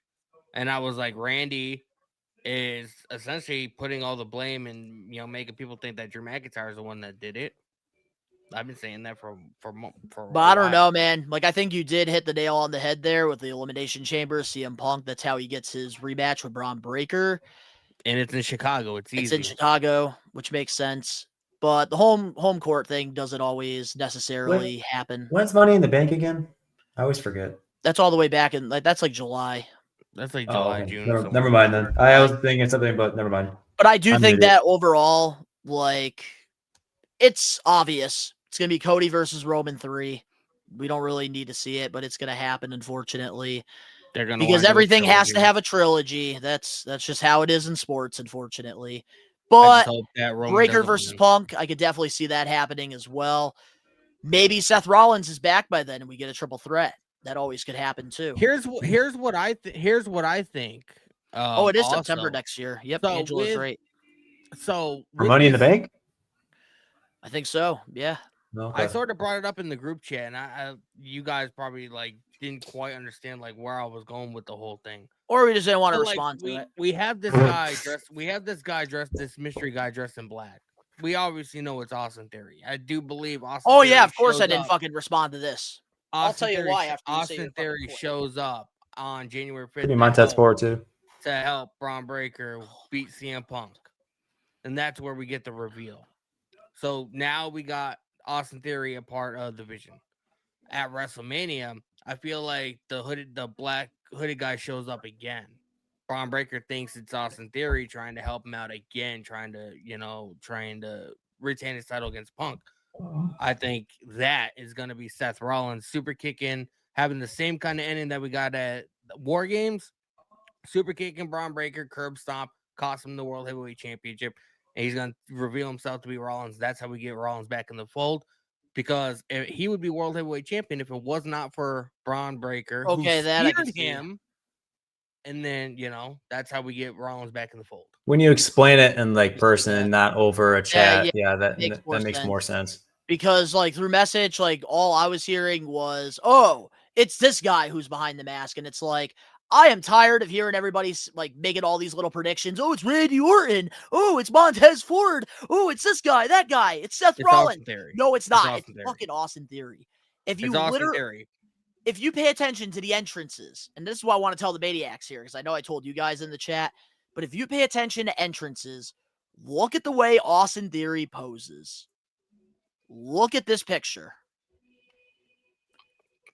That's Austin Theory. That's easily Randy Orton. No, you're just trolling. You're trolling at this point. It's Austin Theory, and I can't wait for people to not be shocked and be really pissed off, even though everybody wants Theory since he's been off TV. Mike Johnson already came out and said that it was Austin Theory. It's obvious. And then Fightful was trying to get people to pay for their subscription to find out who it was, and it's like, I don't need to pay to know who it is. On January 5th, they're gonna play this entire thing out. January 5th, Austin Theory is gonna be revealed, and then the mask guy is gonna show up again at Mania, costing Braun Breaker the World Heavyweight Championship. That's gonna be Rollins. And that's how you get him back in the fold, and that's a hell of a way to fucking return from injury. I do like that. I do like the WrestleMania return. That is really good booking. And we got Angelo here, but they could just have him act like Seth, and when Seth comes back, they're not doing that. No. They have plans for Theory. Like, there's even like pictures from like Evolve when Paul Heyman giving him the championship, when Paul Heyman had that one-off. Theory it makes sense. Like, Theory was with Rollins when he first showed up to the main roster. Like, this all is a part of the vision, the plan. It's totally Austin Theory. Like, we need to stop with the narratives, all right? We need to stop with the narratives, and I can't wait to come back here and say I told you so. But let's move on now to our We Are Wrestling Podcast weekly TV recap. And we got a couple things to talk about from this past Monday on Raw. But before we do that, we do have to talk about what everybody won't stop talking about, and that is Paul Heyman shoving a kid. And according to Fightful, there was no real heat on Paul Heyman pushing a kid out of his way at Survivor Series. There was more heat on security for allowing anyone to get him. What's your thoughts on this? I think that kid should have been being watched by his parents. How did his parents allow him in a crowded area like that? Like, I'm a parent. I would never in a million years allow my kid to go walk off on themselves with fucking 46,000 people. You know what I mean? Like, that's the parents' fault. You know, and like 100%. being, you know, a celebrity or a known person or whatever, like how many times have we seen to where, like, you know, somebody wants to go up and give them a hug and then they end up getting threatened or they have a knife. Like, look at what happened at Rollins at the Barclays Center in New York a couple years ago. Like, he got tackled by that fucking guy. Like, regardless if it's a kid, and it didn't even look like Paul Heyman really like looked to see who it was. He just saw a person coming close to him, so he shoved him away. I think, you know, I think it's security's fault. I think it's the parents' fault. And I think people are just, you know, they want somebody to blame. And I feel like Paul Heyman's the easy target. And it's the WWE TKO. They already hate that stuff. Also, there's also another camera angle, too, where it shows that Paul Heyman didn't really push him. It showed that the security guard was pulling the kid back after the kid got past him, too. So it wasn't really Paul Heyman pushing him, to be honest. Yeah. So they just wanted the story angle, I guess. But like, I don't even know. I don't even know why we gotta even talk about this. You know, everybody's talking about it. We have to. But I agree, Danny. I wouldn't let my kid like run through a crowd and many people. You don't know who the fuck's around. My first reaction to that video was, this has to be a work. How does a kid get past 6 to 8 security guards, and then Paul Heyman is just shoving the kid, you know, that way? And the thing is, there was only one camera angle that we've seen for days, and then this other camera angle just now comes out showing that it wasn't really the kid being pushed. And like, it looked like they were on their way to like do some kind of like media thing or whatever. Like, so the security should have already known that Paul Heyman and them were going to be walking in that direction. They should have been ready to, like, you know, keep everybody back away from them. So like, this 100% falls on the parents and the security. Oh, 1000%. And before I share my thoughts, I do have the video here, which is on the We Are Wrestling social media page. So if you guys are not following us over on X, Facebook, Instagram, TikTok, please give us a follow. Subscribe. Here it is right here. We're going to put it on full screen for you guys to see what happened. And this is the incident that happened when Survivor Series went off the air. He said, "Get the fuck out of here, you little mark." Yo, fuck them kids. Fuck them kids. Fuck them kids. Bro, but look, play it back and look at Paul's face. Like, it didn't even look like he looked down to see who it was. Yeah, he kind of did, but still. Heyman's not at fault here. The kid's not at fault because it's literally a kid. It's 100% on security with this whole security and parents. And the parents, because as a parent, you should be watching your kid, especially in a stadium show. There's with that many people, you don't with everybody leaving. This is not an independent wrestling show where there's less than 100 people in there. There's over thousands of people. And as a parent, they should have been keeping an eye on their kid no matter what. And they shouldn't have had their kid in front of Paul Heyman. But the kid, I'm not going to blame because he's excited. And Paul Heyman is a heel. So, like, you know, like... No, we don't need to do that narrative. No, Heyman just got him out of the way because he was in the way. Yes, exactly. But the same people that are bitching about this are the same people that are bitching about, like, there's no kayfabe in pro wrestling. You know what I mean? If that was MJF would have fucking thrown a beer at the kid's face. Like, well, he did. Well, MJF did dump didn't he, like, dump, like, something on a kid before during one of the matches? Yeah, that was sitting in the front row. Imagine if the kid, like, fucking, like, ran up to him out of nowhere. And I just think that people are just, like, really, like, looking too much into this. Like, I think you are looking a little bit too much into this. But I do think that Danny. Oh, let's say it. With this whole kayfabe narrative, I just think in general, like, it's security. They were just at fault. They should have kept an eye on everybody. They should have been in front of Paul Heyman, around Heyman and Logan Paul during this, and none of that should have happened. So I'm happy that Heyman, according to Fightful, doesn't have heat, because Heyman was just, you're right, because you don't know who it could be. And in that moment, you're not thinking at all. Like, it's a millisecond in your mind. Yep. So he had no idea. It could have been a teenager. It could have been an adult. It could have been an elder person. Like, you really don't some know other who wrestler's it could kid. be. But you never know who it could be, and Heyman just, At the end of the did day, what he you had got to to do protect get out of the yourself. way. At the end of the day, you got to protect yourself, especially if you're like a known figure, you know? But the kid did not fall on his ass or anything. Security pretty much had it under control. Heyman just gave him a little tap, and that's that. And it's the parents' fault. Tap. But I won't be surprised if the parents try to sue WWE. I mean, they're not going to get much, but Yeah, you never know. WWE, you never know. They might get something out of it. yeah, it's true. But at the end of the day, Heyman's not at fault here. And I felt like we needed to address that. But now let's get into the TV recaps. And let's start off with this past Monday on Raw. Both LA Knight and Gunter won their matches, and they are advancing to the finals for John Cena's farewell tour match. A lot of people speculated that it was going to be Jey Uso versus Gunter. We were going to get the rematch, but LA Knight pulled the upset. What's your guys' thoughts on this being the finals for the Cena farewell tournament match? I'll let you go first. I think it pulls people in more to tune in and see what's going to happen, because a lot of people predicted that it was going to be Jey Uso and Gunther. So maybe they're going to pull Swerve and have LA Knight win. So people could tune in and maybe not have Gunther retire John Cena, because he's already retired Goldberg. And, there's that narrative where they want somebody fresh. They want somebody new, but I think the match itself is going to be entertaining, to say the least, because Gunther, whoever he faces, whether it's fucking Ilya Dragunov or Jey Uso or anybody, he puts on a show with that person. So I think in terms of the match itself, I think it's just going to be entertaining, to say the least. But if we're going to do predictions of who wins, I'm sadly probably going to still say Gunther. They got their minds made up, and I hate it. Yeah. I would say, although it could be Edge. There's still time. No, it's not going to be Edge. What I could see happening is if WWE really, like, this entire tournament, this entire fucking last run that John Cena's had has been fucking shit for, from the get-go. If they really wanted to, like, sort of like fix a wrong in a way, I would have somebody screw Gunther out of this match, have LA Knight win, and then have LA Knight go on to face. That's something that nobody thinks is going to happen. Everybody automatically assumes, oh, it's Gunther.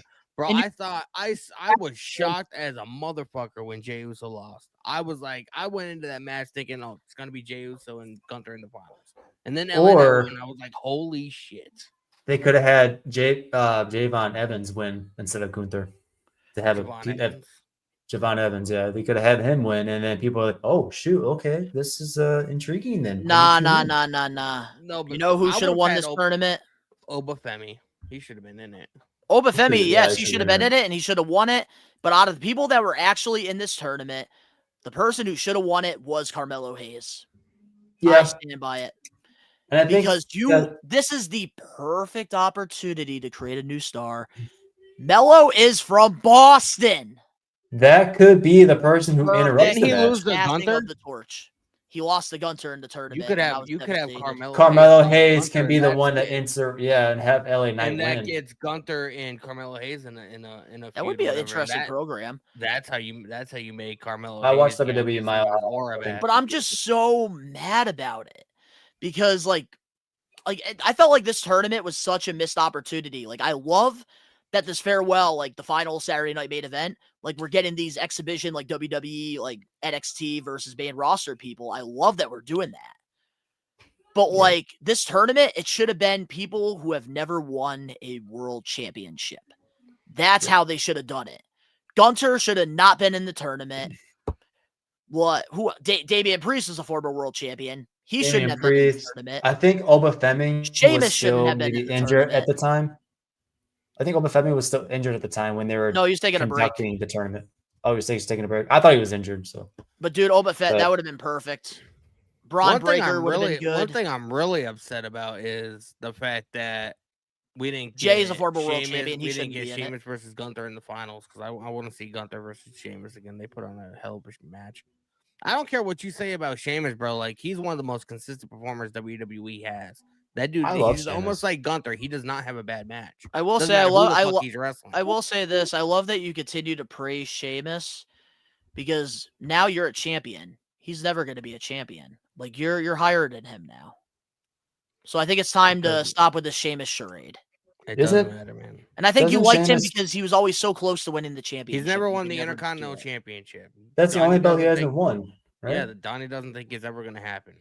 It's never going to They happen. gave John Cena the IC title 2 weeks before retirement. Okay.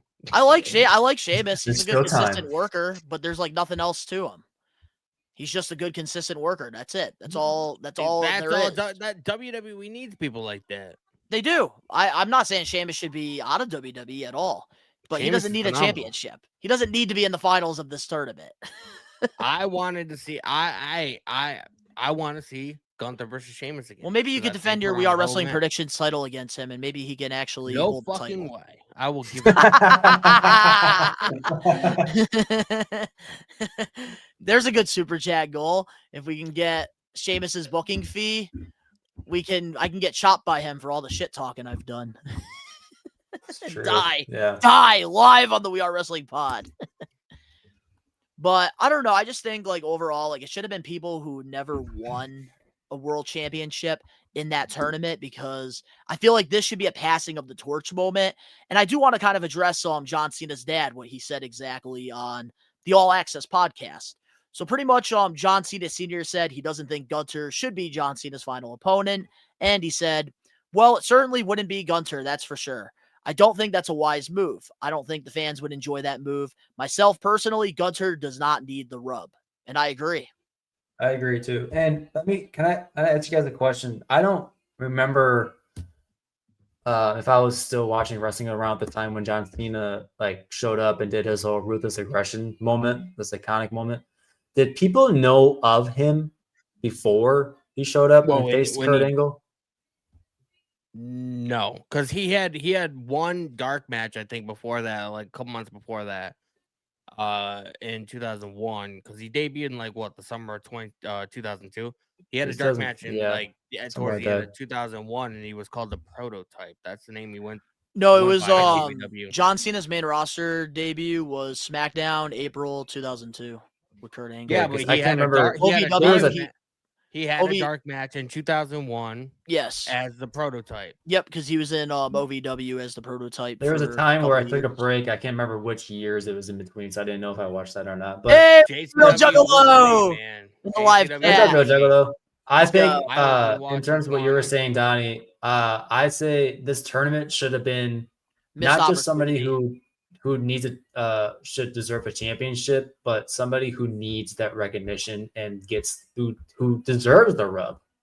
Like what John. I'm telling you, dude, Carmelo Hayes would have been the perfect option. Carmelo Hayes, Javon Evans. I'm okay with Javon Evans being the choice. I've seen 3 matches of Javon Evans, and I get it. He's only 21, 22 years old. How the fuck is he not in the main roster yet? I watched 3 matches, and I was impressed. Like, I wanted to make popcorn and just, like, start the match over and rewatch My thing with Javon watching him versus Leon at Bound for Glory was so good. Like, just last night, he was fucking amazing. Dan Eddy, I'm going to try to find you a link to that full match of him and Leon. Besides Dark State getting involved, like, that's a full match you got to watch. Incredible. My thing with Javon is you got to find people that he's good to work with.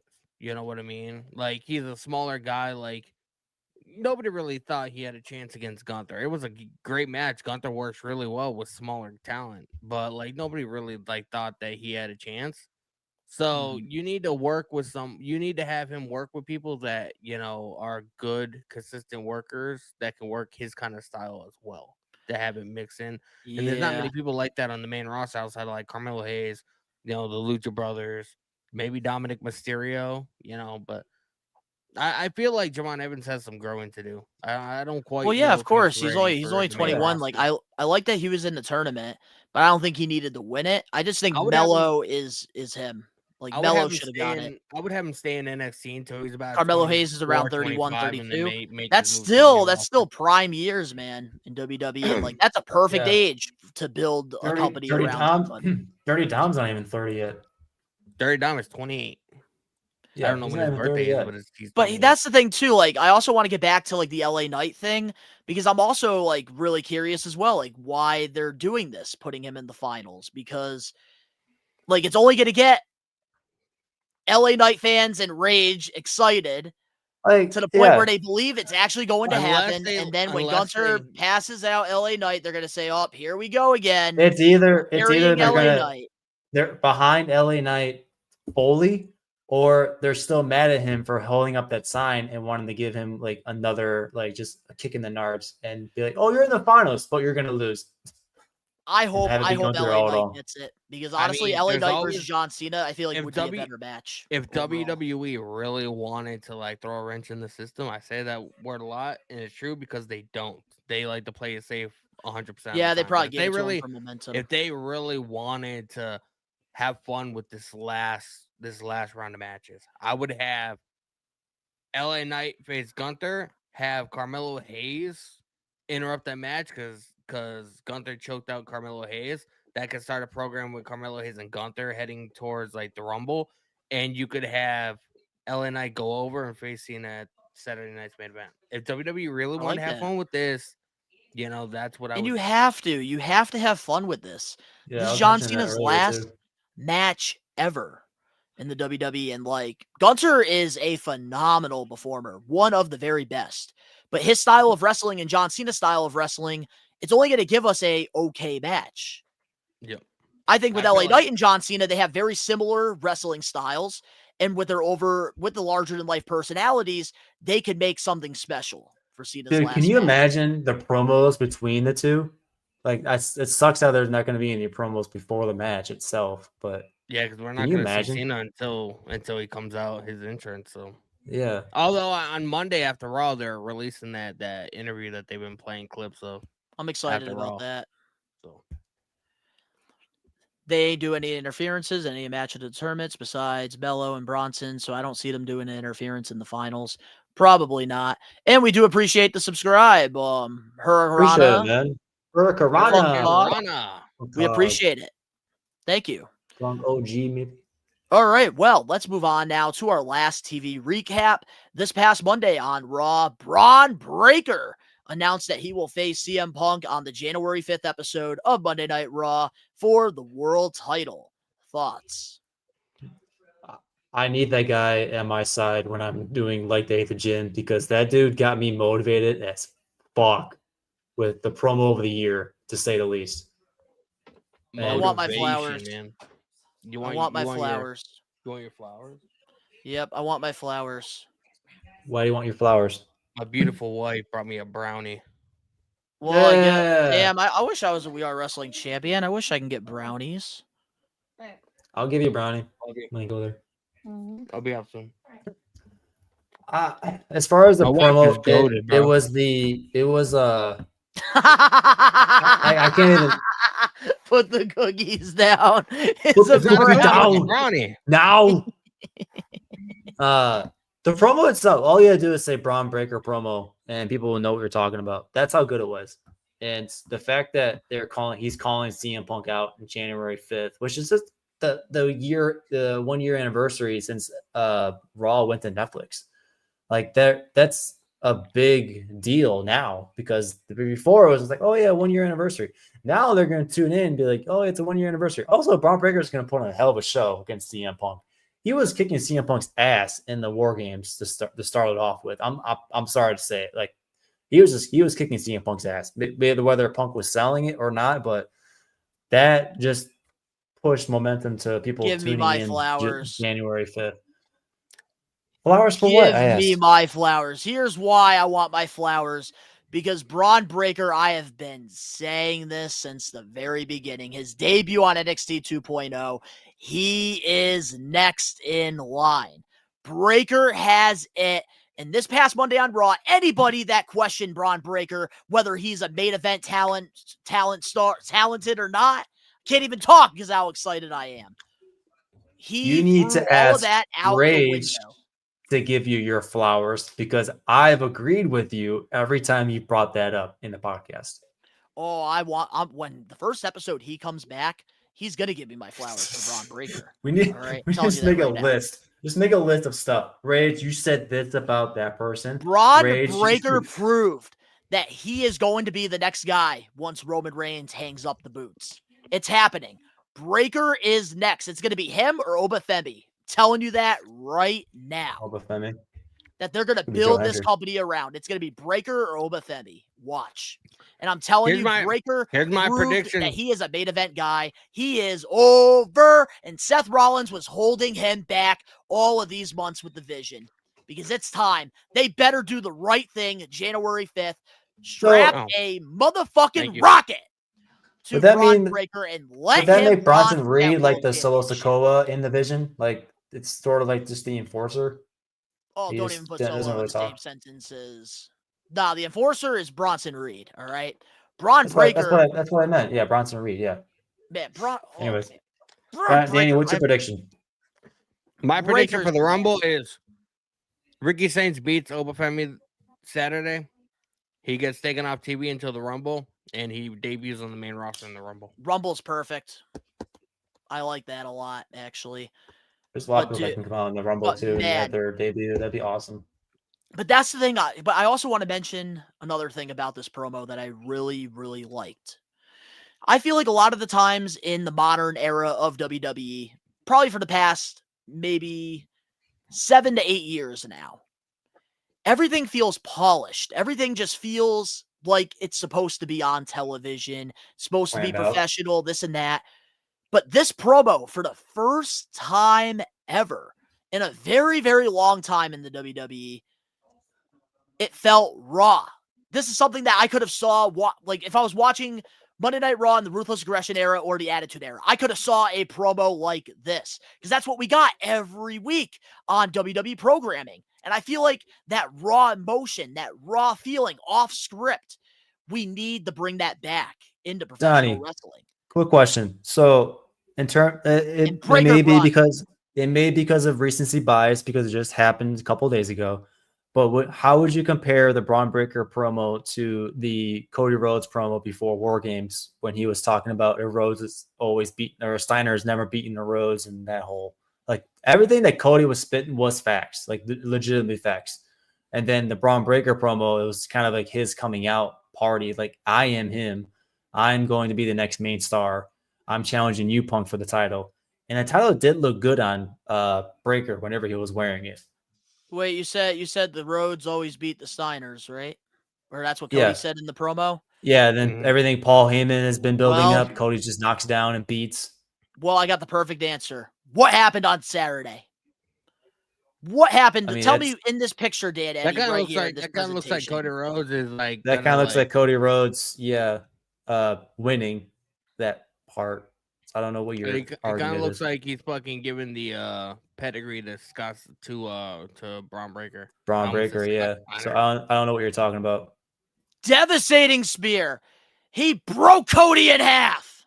That's a spear. Looks like more like a pedigree. You guys are no fun. Braun Breaker is next. He is going to win that championship January 5th. I've been saying that. I just wanted to get your opinion on it too, because those two promos have been the best promos, like in the last couple months at least. Bro, do you guys promo of the year? How wild Braun Breaker this past Monday. Do you guys know how wild it's gonna be if my prediction is right and Rollins returns at WrestleMania to help Punk win the World Heavyweight Championship away from Braun Breaker? Not happening. Nope. Breaker is going to go on a historic run. Danny, if that happens, you will get 20 points. How about that? No, we're not freaking negotiating points here. No. Oh, I'm sorry. 19. I feel like Rollins. Wait, no, it's a return. Only 1 point. 1 point for return. You only get 1 point. I feel like Rollins shows up and dressed in all black like Theory. He super kicks and Yeah, 'cause curb that's what stomps WWE Braun does Breaker, with causing returns. Punk to win the World Heavyweight Championship.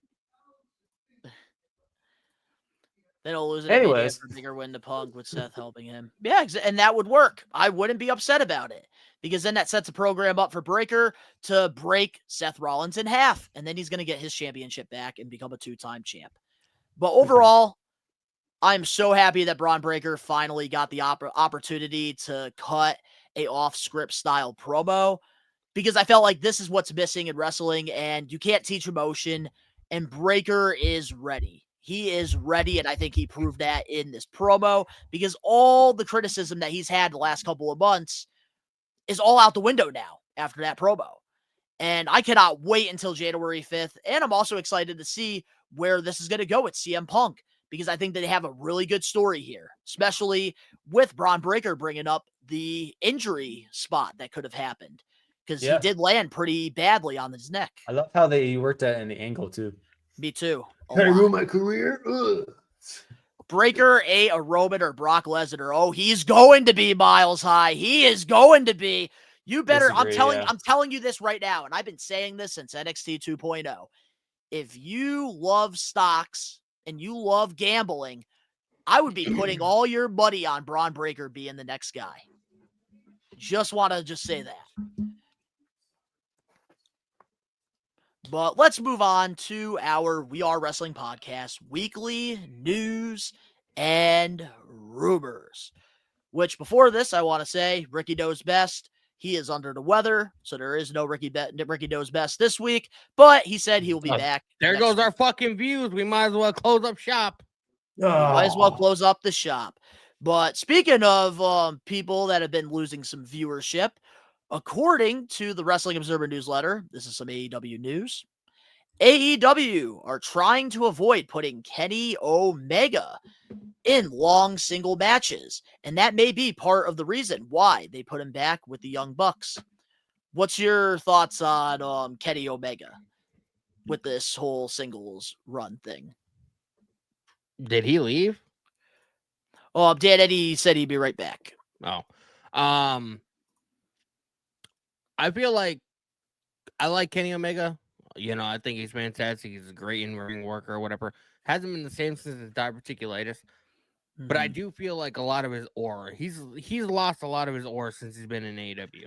Agree. Especially since like the beginning stages or whatever. He used to have this aura around him. Like, you know, he used to be like a fucking god in pro wrestling.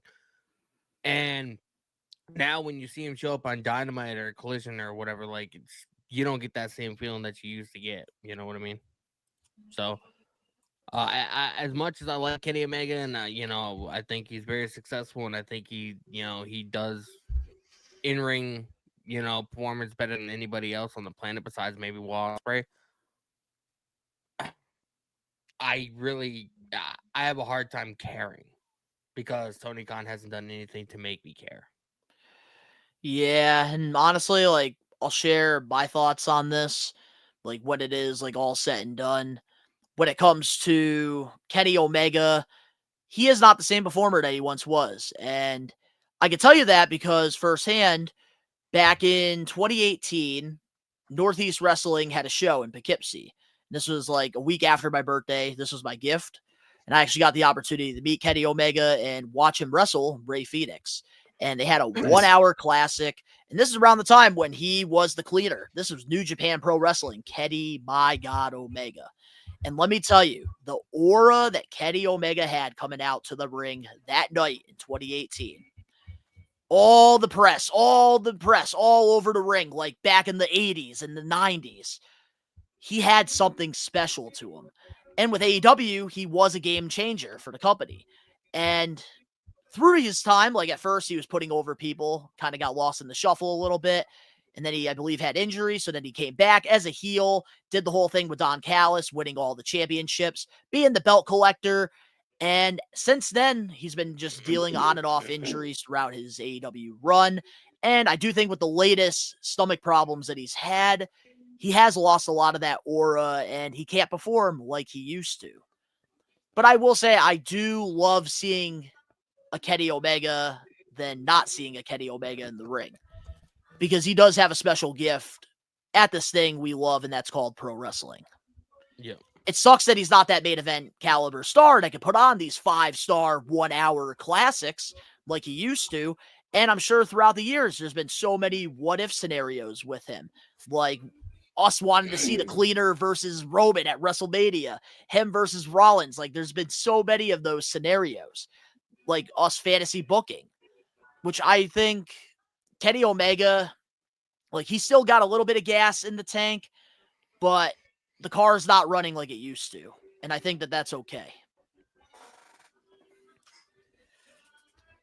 But I do hope that, like, when it comes, like, I do hope that Kenny Omega at least save these single matches for the big shows, because I think that they get away with Kenny Omega not being regularly on TV every week. He doesn't have to be, because he's Kenny, my God, Omega.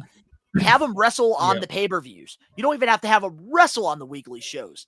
That's how good he is. I think I'll still have him like get involved in like back. some stories or whatever, but he doesn't need to be wrestling on the fucking Dynamite in front of fucking 2,000 people. Yeah, no, Kenny Omega doesn't need to. I agree. I feel like they need to follow up on what's been happening the last couple months, though. Especially like when Kenny Omega like was out. You know, we had that whole segment backstage with the Bucks and Okada and Jack Perry, and they threw the intestines over the birthday cake during Kenny Omega's birthday, and now we're supposed to believe that he forgotten all about that, and he's back with them now. Like, I feel like we need some kind of resolution or whatever to write all. Well, to defend AEW's booking, because I don't think you were watching a little bit for a while. They did have the tension there for a little bit when Jurassic Express came back. Like, they weren't getting along right away with Kenny. They've actually built that through time to defend them. But obviously, the average viewer doesn't know that because AEW doesn't have good weekly television. It's hard for me to keep up with even Dan Eddy on a weekly basis. Like I agree. You know, it's like we do the podcast or whatever, and then like, you know, right afterwards I got stuff I got to do, so it's not like I can just, you know, sit here and watch the show. So I have you have a good excuse up I need to do. But I just think that overall, like Kenny Omega, he could basically be an AEW Roman Reigns when it comes to the schedule. And I think that that's the way they need to do it. Because I think that less is more. And I think like Kenny Omega, if you save him for the big moments, not only are you he's going to have a couple more years left in professional wrestling, but it's also going to matter. And I think that that's missing in AEW. We need to have that special attraction. And I think Kenny Omega could be that guy. Yep. But let's move on now to another AEW related topic. And wow, we haven't talked about this individual in a very long time. During an interview with Sam Roberts, Big Show doesn't want to hang up the boots yet. Paul White commented on potentially wrestling again in the future, says he isn't ready to hang up the boots yet. And here is what he said in the interview. It's just a week-by-week thing. I had a small back surgery done a couple months ago. I've had like a major surgery every freaking year for about the past 5, whether it's a knee surgery or a hip surgery. I'm working with the best people I can work with in South Florida. I got a lot of great people on the team. I've got a great support medically. Tony Khan's been extremely supportive, so we're just plugging away. I don't plan on going anywhere. I like being at AEW, so it's just getting my shit together and getting ready and also bringing a good product out. The last thing I'm going to do is go out of the ring and have people go, oh, poor Paul. They should just kill me like, oh, Yeller or something. We're not going to have that. If I'm not out there humping and bumping and getting after it and slapping people's souls out of their chest and carrying the presence, then it's time to hang up the boots. So I'm not ready to hang up the boots yet. So do you think it is time for Paul White to hang up the boots, or do you think that he does have one last shot at a full-time run? I don't remember quite the last time he wrestled, so I don't know. I don't see him even winning a title, and if that, having it for a while. Maybe just for the fun of it, have him be in exhibition matches, or at the very least be like have a storyline of him becoming somebody's manager, so he's not like completely out of the wrestling atmosphere of all. But as far as his wrestling capability, I hate to tell like somebody like they need to hang it up, and I'm never gonna like actually tell them straight up. Like I would just I'll probably be the heel ponder it here. a little bit more. Big Show's got to hang it up, man. I've seen him at the last couple big event New Yorks. Like, if you can't stand up to meet fans, what makes you think that you're capable of hitting the ropes, taking bumps? Yeah, that is true. I mean, we knew that I Goldberg hate to say needed it. to hang it up a while back, but they still Of gave him an course. option. So I think they're going to give Big Everybody Show an deserves to option have the too. option. Yeah, no, Yeah. I do agree with that. Like, everybody should be able to call their career on their own terms. Big Show he works safe. So, like, he's not going to really hurt anybody if he's out there. But with all the surgeries that he's had the past 5 years, just consistently, I don't know if it's the right move for him health-wise. Even though he does look in, like, the best shape of his life. Yeah, I remember back in like 2015 or whatever, like he sort of got out of the spotlight for a while, like had a lot of health issues, and it was around the time he got interviewed by Chris Van Vliet, I think, on that like beach or like the lake or whatever. Mm-hmm. And he got absolutely fucking shredded, man. And I thought he was gonna like definitely be making a comeback. But the last time I saw him in AEW, like the guy could barely walk, like his knees and legs were shaking as he was walking down to the ring. Like, Yeah, and that's all the like years. this isn't about like like I understand he wants to continue, but like he's got to think about his long-term health. Like, is it a smart and wise decision? Now, like, if you want to be involved, you can do stuff on the show. He wants to bring back the Captain Insano character from Waterboy, which I think will be very entertaining. Like, that's one thing AEW needs is character development, story, and like if Big Show is able to provide that, I'm all for it. But as far as like having like a last in ring run or like I don't know if that'll work. Maybe a cinematic Yeah, match. I was gonna say, I do agree. Like, it shouldn't be a full last run. I think Angelo hit the nail on the head here. Like, I do think that like it should maybe be one last match. If there's one thing that Tony Khan has done, it's build up last matches for people. Because I mean, like people still praise what he did for Sting. So like if there's one thing Tony Khan's done right, it's pretty much that. Yeah. Well, does anybody have something going on in the background? No, but I saw one of you guys you muted my mic. I did, yeah, because I thought it was you. Because I think there's like something in your background. That's Dan Eddy's TV. Is it still going on? Yeah. But just overall, like with the Big Show, like I think one final match is the right move for him, and maybe that's like what he really wants to do. But I don't know, like Captain, I don't want that to be my last time seeing the Big Show wrestle. I would like to see him go in the ring against like a big guy and maybe do something there and pass the torch over. Yep. Yeah. Which I don't know, like out of the people in AEW, I think somebody that would be good. Like I think Wardlow would be good. Powerhouse Hobbs. Like I want like a big guy to be. It needs to be somebody that it needs to be somebody that'll be able to, be safe and that'll be able to pretty much gently walk Big Show through the match. It shouldn't be somebody that's too inexperienced. Mm-hmm. And Omar here has a good suggestion. He can go for a manager or a commentator or something like that. Commentator. Yeah, that's what I mentioned earlier. Yeah. I would rather him than fucking Excalibur or Tony Schiavone. Oh yeah, for sure. I like Bryan Danielson. But I Imagine will Big say, Show and Bryan Danielson bickering back and forth. That'd be fucking hilarious. you know who I feel like would be interesting. I think if they should have a general manager. I think Big Show could be like Paul White could be a good like general manager, especially Like with pull like the Kurt Angle move. Because like if you look at like the entrance graphic, no more BS. Like I don't know, like I think a general manager role would be great for him because he could be serious, but he also could be funny, and we've seen him do both throughout his entire wrestling career. So I feel like a general manager role would be perfect for him. But I do hope like he's happy with his final run, and I hope that like he's capable of doing it because from the conventions that I've been to, like if you can't stand up to take a picture with a fan and like I don't know, like taking bumps I don't think is the best thing to do. What about like Dustin Rhodes? He's recovering right now from, I think, toward ACL. Yeah, so you Oh. want two injured I people wanted to be being a match involved, so together. I'm looking up AEW current I mean, rosters. I feel like it's got to be somebody young, like a young big guy that they got to I don't put know him if Dust. with. I don't know if Dustin Rhodes will be able to fucking power slam Big Show. Yeah, It's I don't true. know. We don't need that. But let's move on now to our last weekly news and rumors topic, which is WWE related. According to PW Insider, there were talks backstage at WWE Survivor Series that Jacob Fatu is close to returning to WWE storylines after taking time off to recover from a dental procedure.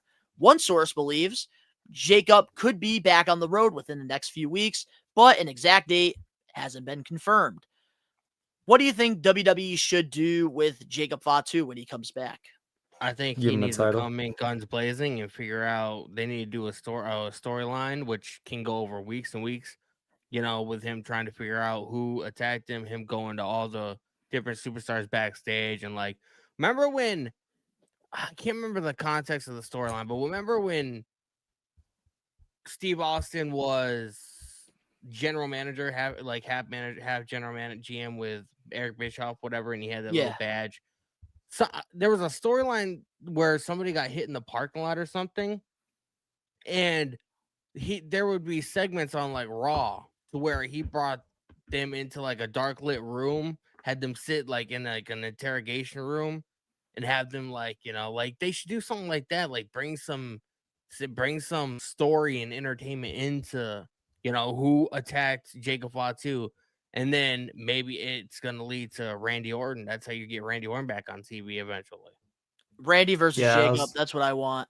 I was going to allude to that. Yeah, I was but I going to want a say story going into it. I don't they want go just a fucking match. They get the feud of Drew McIntyre and Jacob Fatu. They cut a few promos. They eventually have a match, whether it is Royal Rumble too soon, or somewhere else, or maybe even Mania. Who knows? But then as they do the match, Randy Orton comes out and interrupts it, and then reveals himself as the wrestler or the person who attacked him. Or they could do it during a promo. It doesn't have to be during a match. And then Randy Orton can be like, I did it for Cody Rhodes. Remember when Rikishi ran over Oh yeah, with Stone Cold. I did it for The Rock. I do. I remember that. That was one of my favorite Attitude Era storylines.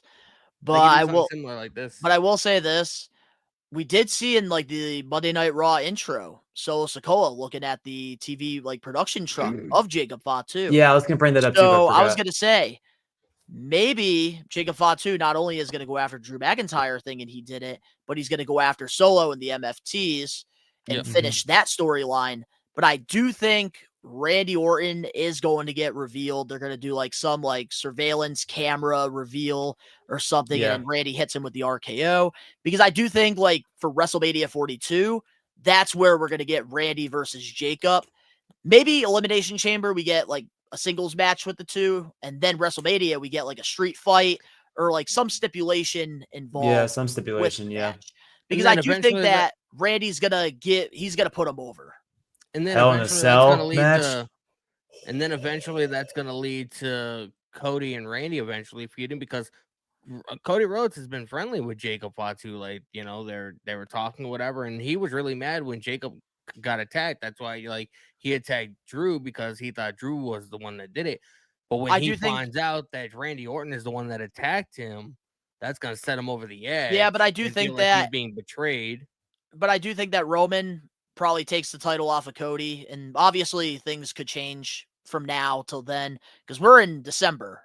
WrestleMania is in April. So things could obviously change, but as of right now, December 3rd, here's what I want to say. Here's what I'm predicting. April's going to come by really fast. I think Roman Reigns is going to win the World Championship from Cody. Cody's first feud, not having the championship, is going to be Randy Orton. Randy's going to have his eyes set on Cody. And then I think Jacob Fatu, eventually going into maybe SummerSlam, he's going to be Roman's feud.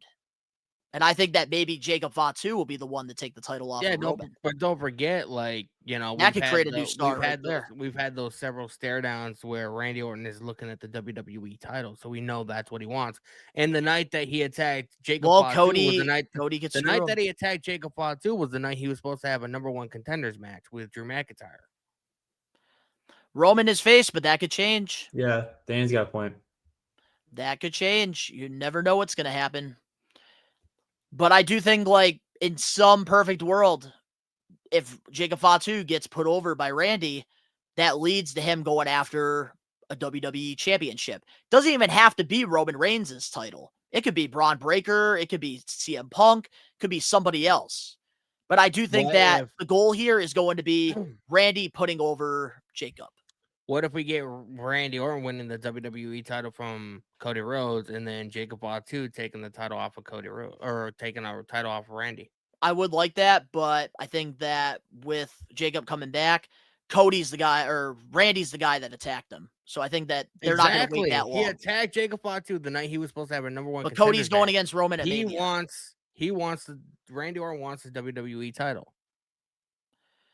It's too soon, man. Like this is. That's the only reason that's the only logical reason I can see Randy Orton attacking Jacob Fatu, because he's jealous that he got in a number one contenders match when he's done all this work for WWE. You know, he's done everything that they wanted him to do, but he wasn't able to be in a number one contenders match. That's the Randy's not beating Jacob in a feud. No, but that's the only logical reason as to why he attacked Jacob. He has no other reason to. He wants the WWE title. He wants exactly. Yeah, but they're both gonna have to kill each other first before they go for the WWE title. But then who knows? Does Cody beat Roman? Does Roman beat Cody? We really don't know. I think Cody beats Roman, because we don't need to see Roman with the WWE title again. We had it for 4 years. I think he eventually loses it to Randy, and then Randy drops it to Jacob. Roman's gonna win the Rumble, Angelo. That's what you're gonna have Roman Reigns lose to Randy. No, lose to Cody. No, you said Roman's gonna lose to Cody, and then Cody is gonna lose to Randy. Randy's gonna drop the title to Jacob. Gotcha. My bad. Yeah, so pretty much hot potato. I heard that wrong. That could be a couple months storyline, though. That could be Jason like and honestly, they need it. They need the good story for SmackDown. I totally agree. But with that being said, now let's get into the Getting Put Over segment. Every week we do this thing called the Getting Put Over segment. We pick one past, present, or future professional wrestler and we put them over. We talk about the defining moments, the accolades, the rivalries, the segments, and our biggest what-ifs. It's time to put a new wrestler over in the We Are Wrestling Getting Put Over segment. It's that time. It is time to put somebody over. How's my audio sound? You're sounding good. The music's still playing. Yeah, no, I'm just making sure, like, my sound is not off because the music's playing. All right, no, well, here we go with the Getting Put Over segment every week.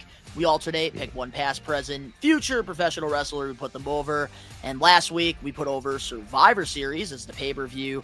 And a couple weeks ago, we were supposed to put over this individual, but we didn't, and it was my turn. So we're putting over EC3. And the way we like to do this, if this is your first time listening to the We Are Wrestling podcast, which is live every Wednesday, 5 p.m. Eastern Standard Time, just have to plug that. We ask you guys, favorite title run, favorite match, favorite segment, favorite year, favorite rivalry, dream opponent, and a what-if scenario. And the way we like to start things off is with the accolades. And EC3, you'd be surprised, he does have some accolades. So here I was surprised, actually. He is a one-time FCW Tag Team Champion with Fandango, going by Johnny Curtis at the time, and he was going by Derek Bateman. He is a two-time TNA World Heavyweight Champion. In 2016, he was ranked number 20 in the PWI Top 500. That was his highest ranking. He is a one-time Impact Grand Champion. You guys don't even want to know what that champion is all about. House of Glory, he is a one-time House of Glory World Champion. A 4-time WWE 24/7 Championship. And that was his only title in the WWE, by the way. Not And surprising. he is a one-time OVW National Champion, one-time NWA National Champion, and a one-time NWA World Heavyweight Champion. And let's get into our favorite title run of EC3s. And we're going to start this off with Danny Huckins, and then Dan Eddy, and then myself. Favorite title run? I mean, I don't really have much memory, but like when he won the title from Kurt Angle, like I feel like this was like sort of like peak EC3 around that time. Like he was a very vicious heel, and his main objective is to beat the shit out of everybody, and like that's like the objective of a heel. That he And did. like people love to fucking hate this guy, man. Like he was phenomenal. I don't know why it didn't translate over to like WWE, but I can tell you didn't. why. He didn't have his Auntie Dixie Carter there. I think that Yeah. like her being like a manager, like a valet for him, could have definitely benefited him like during his WWE run. But he's like somebody that Vince McMahon has wet dreams about, man. Like, Yeah, dude, I was thinking about that, like with this getting put over. You're Like, thinking of Vince having wet dreams? no, but like, whenever you hear an interview from like a legend or whatever, and they talk about like what Vince McMahon looks like in a superstar, like it's fucking EC3, bro. Like, how could you fail that? Yeah. yeah, that I never understood that either. James All Day, EC3 had the potential. He was called up to the main roster too soon. Agree. EC3, yeah. James All Day, EC3 isn't related to Dixie Carter in real life. Obviously, like he's not related to her, but his character was. But what do you have, Dan Eddy, for your favorite title run? So I wanted to preface this entire segment on my end saying that I have never known about EC3 until my certain segment that I'm going to point to later out. But my favorite title run, I was doing research and turned out I liked his 2023 to 2024-ish NWA World Heavyweight title run. It includes my favorite match that I'm going to point to later on, and he's wrestled some opponents that I actually knew beforehand, including Elias and Matt Cardona. So I will say this, like I wasn't watching NWA weekly during this time, but I did really enjoy like the Overman gimmick that he was doing. yeah. Like it was a really good, like cocky heel. Like he kind of went back to his old routes with like TNA with this NWA run, but like also had that edge to him as well that he had with this whole control your narrative character. Yep. Which I will say that's a very underrated run. So I like that you're pointing out his NWA stuff. I knew nothing about the guy, so the fact that we're doing this on EC3, I applaud you, Donnie, and I'm actually giving you flowers this time for picking him. I'll take it, man. I'll take it. That's what I like about the getting put over. You get to Donnie learn. was a huge Impact fan back in the day. Big TNA fan. So, of course, I had to go with the TNA World Championship run, him beating Kurt Angle for the title, obviously, because that's the thing. Like, when it comes to EC3, he was one of those former WWE superstars. He did have a bad run in NXT as Derek Bateman. Nothing really worked. So then TNA kind of took the chance because they always like to sign former WWE guys around the mid 2010s. And a lot of the times, like, I thought Damian Sandow, he was going to be somebody that was going to flourish in TNA, maybe win the world championship. That never happened. But EC3, they repackaged him. And man, best character they gave him. And he was one of my favorite guys for quite a while. So when they gave him the TNA World Championship, I loved it. Absolutely loved it. And it worked with the whole like Dixie land, like the Dixie heel authority figure on the TV on television. So it also made sense. Yep. But let's get into our favorite match. Danny. I'm trying to remember what my favorite match has to be like with him and Kurt Angle. But like I said, like I have no real memory of it. You know what I mean? But like I don't understand how you could have Ethan EC3 and Kurt Angle in the match and not have it be a banger.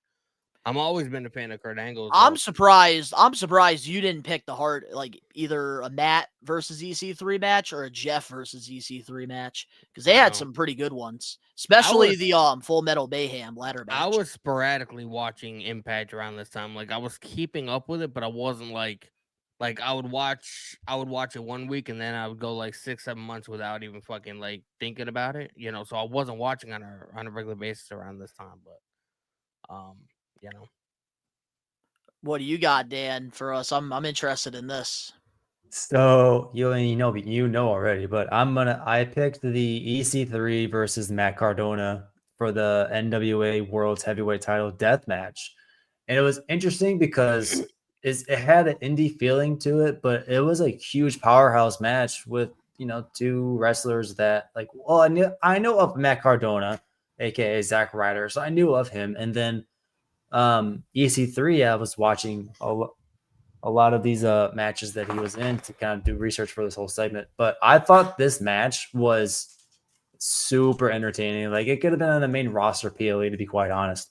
So good. It featured all these items that were like gold painted, like a golden table, golden door, a golden box that had golden thumbtacks in it because it was for the 10 pounds of gold belt. Don't forget the figures. I'm getting to it. But I was going to say that there are crazy spots with golden figures, the golden tax, or not golden figures, action figures. They got Matt Cardona.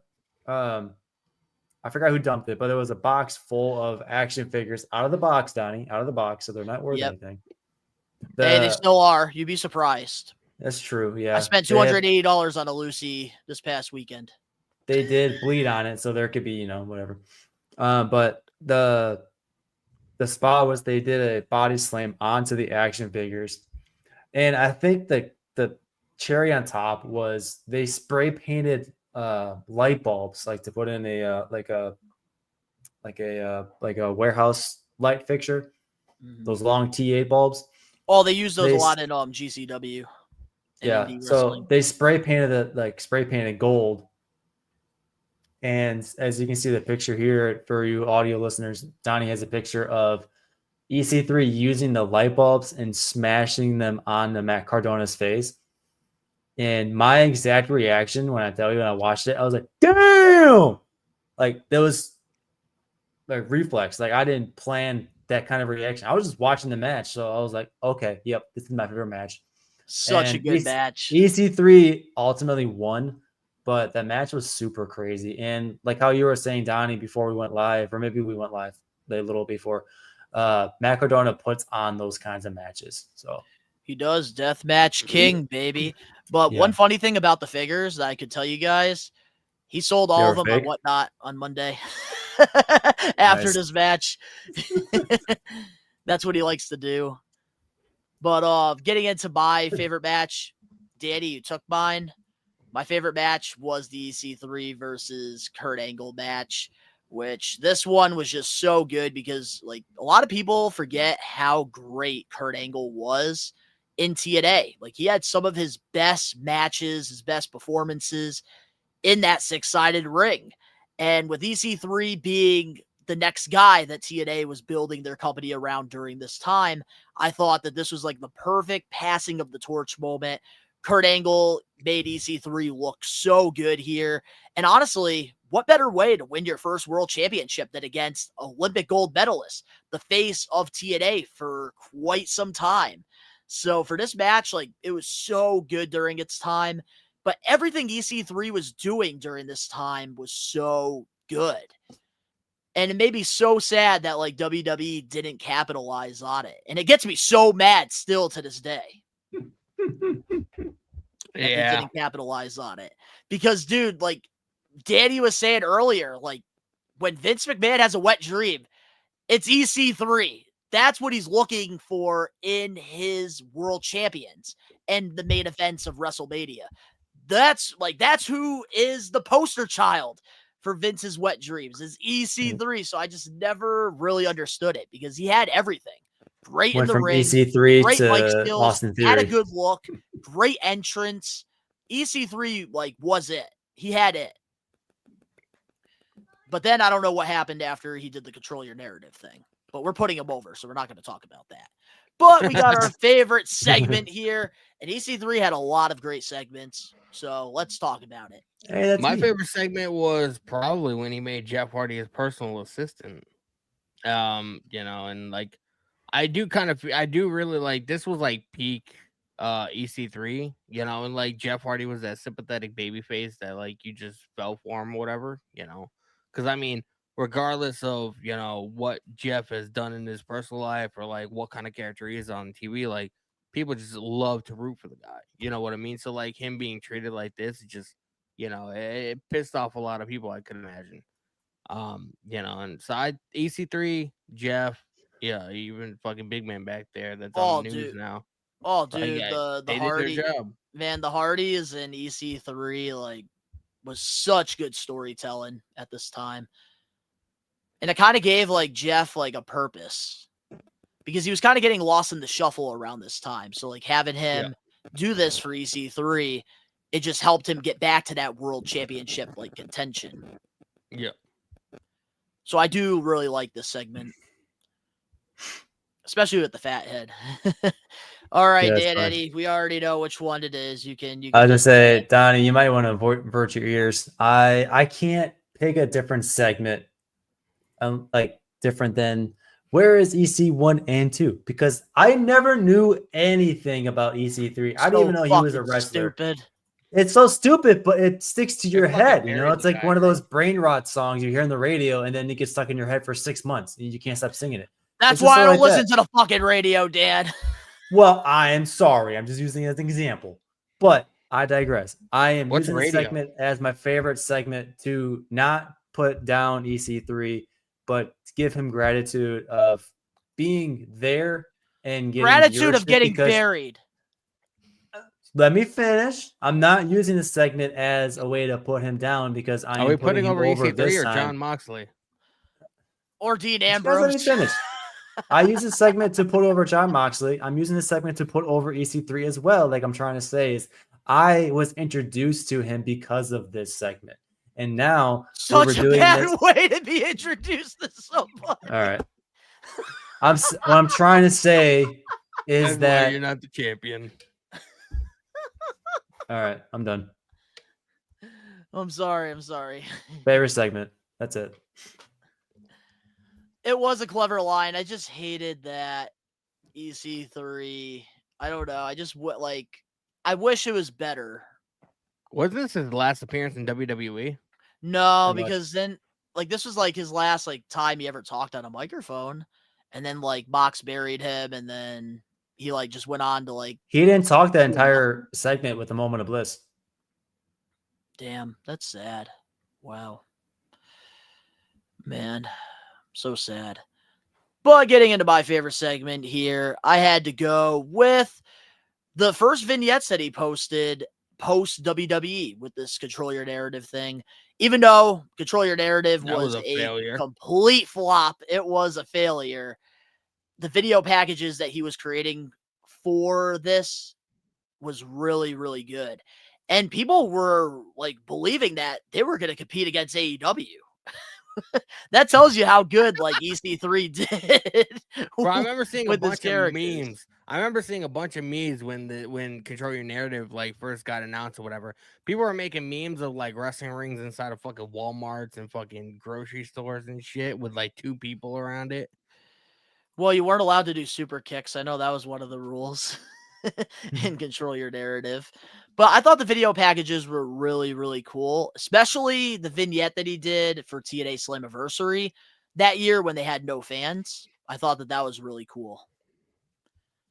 So I wanted to do a different. Now he's on Sports Keto with whoever the fuck is on there. I don't know. But who's EC 1 and 2? We'll never know. Let's get into our favorite year of EC3. My favorite years have to be I have 1 and 2, I guess, 2013, 2014. Like again, I feel like that was peak EC3, you know. He was just this dude that you love to fucking hate. Like he's one of those guys that you just like if you saw him walking down the street, you would punch him in the face. You know what I mean? Absolutely. That's it, man. The Catalina wine mixer. I had I to want do to hit him with a 2000 wine mixer. 2023. Went with when he was with the NWA company. He had a couple world title reigns within that 1 year, so I would have to go with that. Plus, not introduced, but showed me my favorite match when I found this out, and he kind of had a decent like booking because he wasn't facing the same person all the time with multiple matches. So I went with that one. NWA has the talent. They just don't have the fucking management because the fucking Billy Corgan sucks and they don't have a fucking television deal. So they fucking wrestle in front of 5,000 people on fucking YouTube. Well, I will say this, like with NWA, I like that it is around, that Billy Corgan's giving guys opportunities because I'm always for that. It just sucks that like I didn't really get to watch this title reign in real time because what turned me off from the NWA was not only like them pretty much disrespecting Nick Aldis, but it was giving Tyrus the 10 pounds of gold because Brodus Clay, the dude can't work. He's not that good. And when they gave him the 10 pounds of gold, which is supposed to be a prestigious championship, which they were doing pretty good at the time, making it prestigious, giving it to Nick Aldis, giving it to Cody Rhodes, I just got really turned off by NWA and some of the booking decisions that they made. But EC3, I will say, like looking back at this run, like I really do enjoy what they are doing with him over there. I just wish that they would do better with the one good story about that I heard from Tyrus involves, ironically enough, John Cena. When he was supposed to be on WrestleMania and I've heard that too. They had to cut his time or whatever, and John Cena was like, "How much time you need?" And then like with Brodus, like I'm not going to discredit him like as an entertainer. He was so good, and he's probably a very nice person. He introduced Naomi to the world, man. I loved Brodus Clay. The Funkasaurus was a perfect gimmick for him. But you're giving him the 10 pounds of gold, the NWA World Championship, all because he is on Fox and he does political debates. Come on. Do better, Billy Corgan. Do fucking better. But I do agree with Dan Eddy, though, like on this title run, because it was very, very underrated. Not a lot of people talk about the NWA, so I like that your answers are all NWA related, which is good. Does EC3 even wrestle anymore? Yes. He still does stuff for NWA. But I actually want to point this out since we are talking about the NWA. James All Day said EC3's theme song and NXT and TNA were bangers. You got to listen to his NWA theme because it's kind of like a mashup of like both. I actually really do like his NWA song a lot. But getting into my favorite run with EC3 here, I had to go with 2016, the heel run, 2015, 2016, because this is when EC3 was doing the whole campaign for the World Championship. And I really enjoyed like the pairing of him, Rockstar Spud, and Dixie Carter during this time. And he was working with some of the best, Matt Hardy, Kurt Angle, Sting. Was Rockstar Spud named somebody else in a different company? Drake Maverick in WWE. Yeah, he's the dude that got released. He made a video crying, and then they fucking rehired him, and then they fired him again. Yep, and then they rehired him again. Yeah, I looked at him and I couldn't find any other like name for him. I was like, I know that guy. Yeah, we don't put over crybabies in the getting. He was on NXT Black and Gold.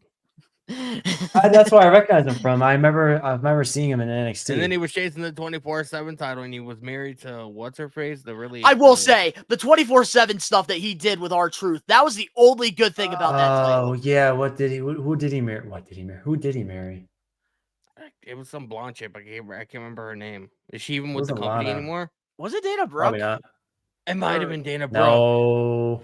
Was it? Yes, it might have been Dana Brooke. Search that Wait, up. can you look it up, Dan Eddy? Look it up I got right it. now. Yes. We got to I find feel like it was out. Dana Brooke. I remember the scene He in was the the hotel GM of room. 205 Live. I remember that. And then he was also like a manager for Authors of Pain for a little bit, too. Did they release him during 2020 and then he made a video crying and then they rehired him? Yeah. Why are we putting over a crybaby right now? We're supposed to be putting I over don't know. EC3. I love Rockstar Spud, all jokes That video aside. made him over. Oh, it was Renee Mitchell. That's Renee what I was gonna Michelle. say. Yeah, Renee Mitchell. Who the fuck Yep. is Renee Mitchell? I think The some ceremony. interviewer. The ceremony was interrupted when backstage. R-Truth pinned Drake Maverick to win the 24/7 champion. The hotel stuff was good. And then they were on their fucking Yeah. honeymoon and R-Truth is in the bed with Yeah. Anyways, back to EC3. Yeah, back to EC3. We're getting off track. Favorite rivalry? favorite Okay. rivalry has to be with the Hardys, you know, either Matt or Jeff, because like I kind of feel like I can't remember offhand. Donnie, I'm sure you'll be able to, you know, trigger my memory. I got you. Isn't EC3 the reason why Matt Hardy came into TNA in the first place to help his brother out? Yeah, I feel like there was some kind of correlation there.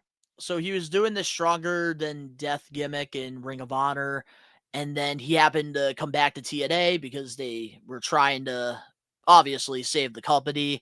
So then it kind of led to the storyline with him in EC3, and then eventually we got a heel Matt Hardy, and then EC3 turned babyface.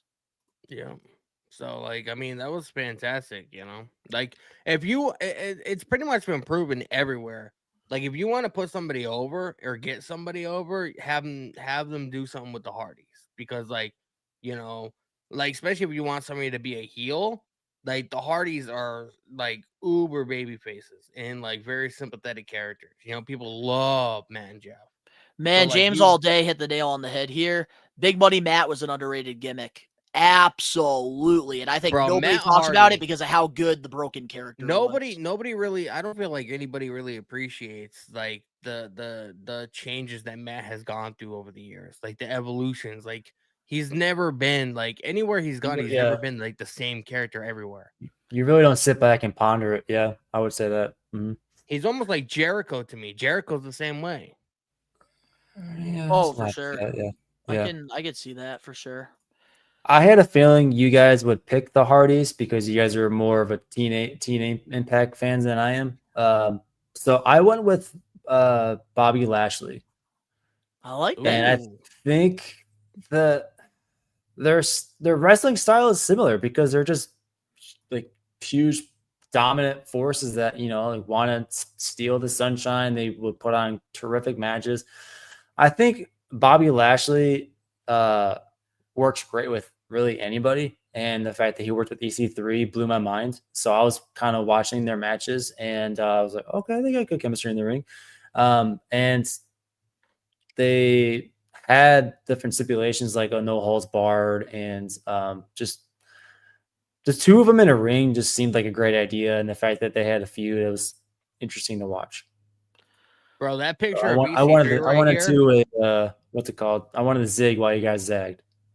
that picture of EC3 right there where he's standing across from Bobby Lashley, bro, like he has the face, he's looking down, like it just makes me want to take a skateboard and just smack him in the face with it. Like, but I mean that well, means around he's that time, doing EC3, right. believe it or not, EC3 was a babyface around this time because Bobby Lashley was doing the whole thing with what was it, American Top Team, I think. Bobby Lashley It ever might a have been. babyface? He was, yes. Beginning Bobby of his Lashley's been a WWE babyface run. along, yeah, because when Beginning he of his first WWE came run. when he Some first parts came in into TNA. WWE, he came in as like this army veteran, and that's like what people that they build him as, Oh, like, you know, this, that's right. yeah, Yeah. he was an ECW and his I most famous loved- spot, let me his tell you, most though, famous- with Bobby Lashley, I did love the whole Walking Armageddon character he did at this time. Like, he was very dominant. And that's what helped him get back into WWE. I liked the Almighty one. I feel No, like me Bobby- too. I love the Almighty. But Walking Armageddon, that's what got us Almighty. Yeah. Now you guys can, you know, let me know if I'm wrong in this, but I feel like Bobby Lashley's most famous spot in WWE was when he was in that cage match on ECW, and he fucking like he wanted to get out of the cage, so Oh, Spirit he of ran Maga. the ropes and then jumped into the cage, and the entire siding of the cage came off. Yeah, I do remember that. I don't remember Man, that. Bobby Lashley would be a good getting put over eventually because I don't think we've ever done him. But I'd be down for it. getting he did. into my favorite here, had to go with Rockstar Spud. I had There he to. is. There he is. I have to give some love to him. Isn't that referee in WWE now? He looks familiar. Nah, that's on Brian Hebner. That's Earl's Oh. kid. But man, this right here, I really enjoyed this feud because they really built it up from the ground up. Both of these guys, they came up together. Rockstar Spud was like Dixie's go-to guy. EC3 was her spoiled nephew. And they did a great job building this because Rockstar Spud got built as like the super babyface. And they wanted him to beat EC3. And then eventually it led to like a hair match, which then we saw Rockstar Spud get his hair cut by EC3. And just overall, I thought it was the perfect way to build the perfect babyface and the perfect heel. And I think they did a great job. James. He does look like he's back in Bobby 2007. Lashley is one of those guys that he just does not fucking age. Mm-hmm. But I we'll will talk about say, it if we ever but put I him will over. say this: what blows my mind about Rockstar Spud and EC3, we never got them two together in WWE, and I think if we got these two together in WWE, especially with the working relationship that they had in TNA, Spud being EC3's manager, I think that could have really helped EC3 like not be a jobber in the WWE, maybe win like an Intercontinental or United States Championship. And I think that having Rockstar Spud like as like a manager would have done wonders for his career in WWE. Yeah, but Vince McMahon is known for not like acknowledging any other company outside of WWE. So obviously they weren't going to do that. If they were in WWE today, 100%, that would be like the main storyline on like SmackDown or something. Oh yeah, no, for sure. But let's get into our dream opponent. I gotta go with Cody Rhodes, man. Like, you have like we're talking like peak heel EC3. Like, Cody Rhodes is a white meat babyface, so you gotta have that contrast of having a really, really evil son of a bitch. I mean, so I'd definitely go. I think they'd put on one hell of a fucking match. Maybe not for the WWE title, but they'd have one hell of a match. I like that. The white meaty babyface versus EC3. Mm-hmm. Okay. I know you had two answers, Dan. I do have both your answers. Yeah, I had to go to because the WWE, since he was in there for a quick moment, I would have to go with LA Knight versus EC3. You do have pictures of him. Oh, okay. I thought they never have had a match. That's awesome. They did. One night only special. That's why you probably didn't know. Yeah, so good call. Any stipulation, cage match, regular, exhibition, whatever. And then I did an AEW opponent, and none other than Jon Moxley. And I thought this would be a funny like redemption match, possible like death match stipulation, like how he did with EC 1 and 2. EC 1 and 2. They do like an El Grande Americano when people dress up like EC1 and EC2 comes out later on, and it's just like the ending of the storyline, and EC3. No, I would have had EC3 come out with two kendo sticks, and one says EC1 and one says EC2. Something like that too. But I thought it'd be at least a steel cage match, because any stipulation other than a simple one-on-one for a one fall. Any other stipulation, Jon Moxley puts on a great show, or Dean Ambrose puts on a great show. So EC3, having watched that Matt Cardona and them him match, you can easily just put Jon Moxley's face on Matt Cardona, and you would think it was like any other Jon Moxley match. Like that'd be a dream match for these two. So that's why I had to go two answers. Because EC3 reminds me a lot of LA Knight with his like charisma and promos. Same style hair, except sort of similar.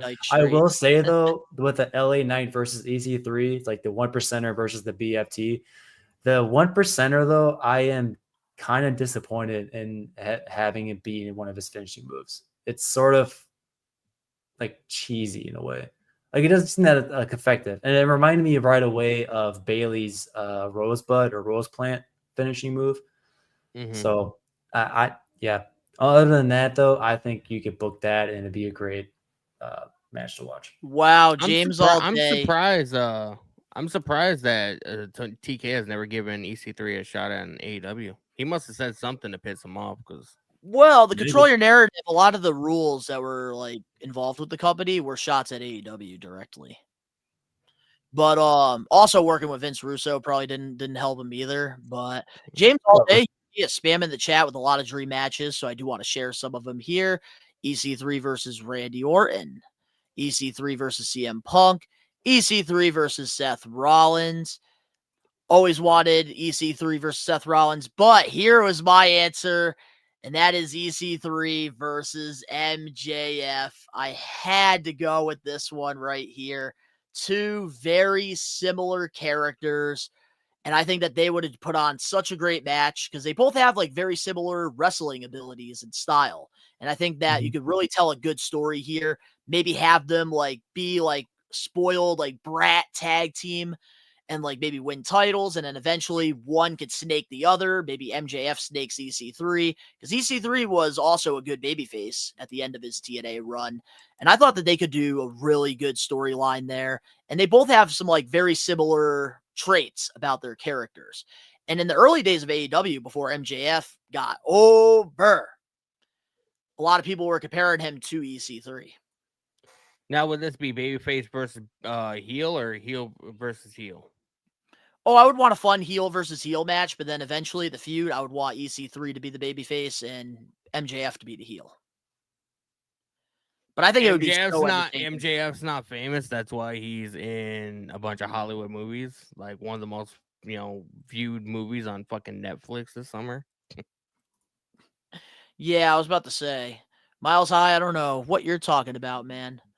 But yeah, we got our what if scenario here. Let's talk about it. What do we got? My what if is, and I have to fucking read this because it's a fucking lot. What if WWE brought his TNA heel persona over to WWE as this snobby rich dude who beats people down every chance he gets? He would have been a future WWE champion. They left money on the table, and I stand by that. I agree. Yeah, I kind of went a similar route. I would say, what if he actually had a stable career with WWE? He had some time in NXT, and then he got called up in the main roster. And then he had that segment on the Moment of Bliss, and then we kind of never heard from him again. He was just doing his whole own thing on the indies this whole time with NWA, then I think OVW from what I saw. So that's just kind of like, what if, like, where would he be today? Like, would he be a headliner? Would he be, on the same level as we were just talking about him earlier, but like Braun Breaker? Would he be, part of the Vision? Would he be part of the John Cena tournament? Like, who knows? So, but it just sort of makes you think that if that segment didn't happen, or maybe that did happen and he lost the match against Jon Moxley, but then they brought him back, for other storylines, who knows? Yeah, like I wanted to go with like the WWE what if, because like it's obvious that they fumbled the bag with this guy. Like they had a main event star right here. Somebody that could be a world champion. I'll admit when I'm wrong. Him coming down on fucking Monday Night Raw, bro. I didn't think that he was a great wrestler until I started watching him, which is why I say kudos to you, Donnie, for having me like watch these matches, because I knew nothing about him. I thought he was just a one-act gimmick, like No Way Jose, and then you never hear from him again. And that's one person we're never putting over. And if we do, Jose, I will not be here for that week's episode of the pod. Why, you don't like No Way Jose? I can't fucking stand No Way Jose. Anyways, that's one of the reasons why I picked it. Like, what if he had a WWE route is what I was trying to say. I like that. All right. So my what if scenario, I wanted to change the narrative and go with his Control Your Narrative promotion. Like, what if Control Your Narrative was an ultimatum for real? Because it did have a lot of hype during this time. And I think maybe that had to do with like the whole pandemic, us being like locked out, did they even have out a and show? Stuff. They do not, but they did do tapings for these shows and they did air some of them, but it was a different approach. I think very confusing to the average wrestling viewer, which is why I don't think it worked out. But I really think like that's a big what if scenario, because there were people saying that Control Your Narrative was going to be the next big thing. And they had some pretty big names lined up. Braun Strowman, who just left WWE, he had a lot of hype during that time because one of the few indie appearances Braun Strowman made was at Northeast Wrestling. And I got to see that. Him and EC3 teaming up together. Also, they had Killer Cross at the time, and that's when he first left WWE. So they had a lot of big names here, and I think Freddie Prinze Jr. was actually supposed to help write these shows, and he was going to market it and everything. So my what if is, what if that happened? What if that came to fruition? Like, would AEW be number 2?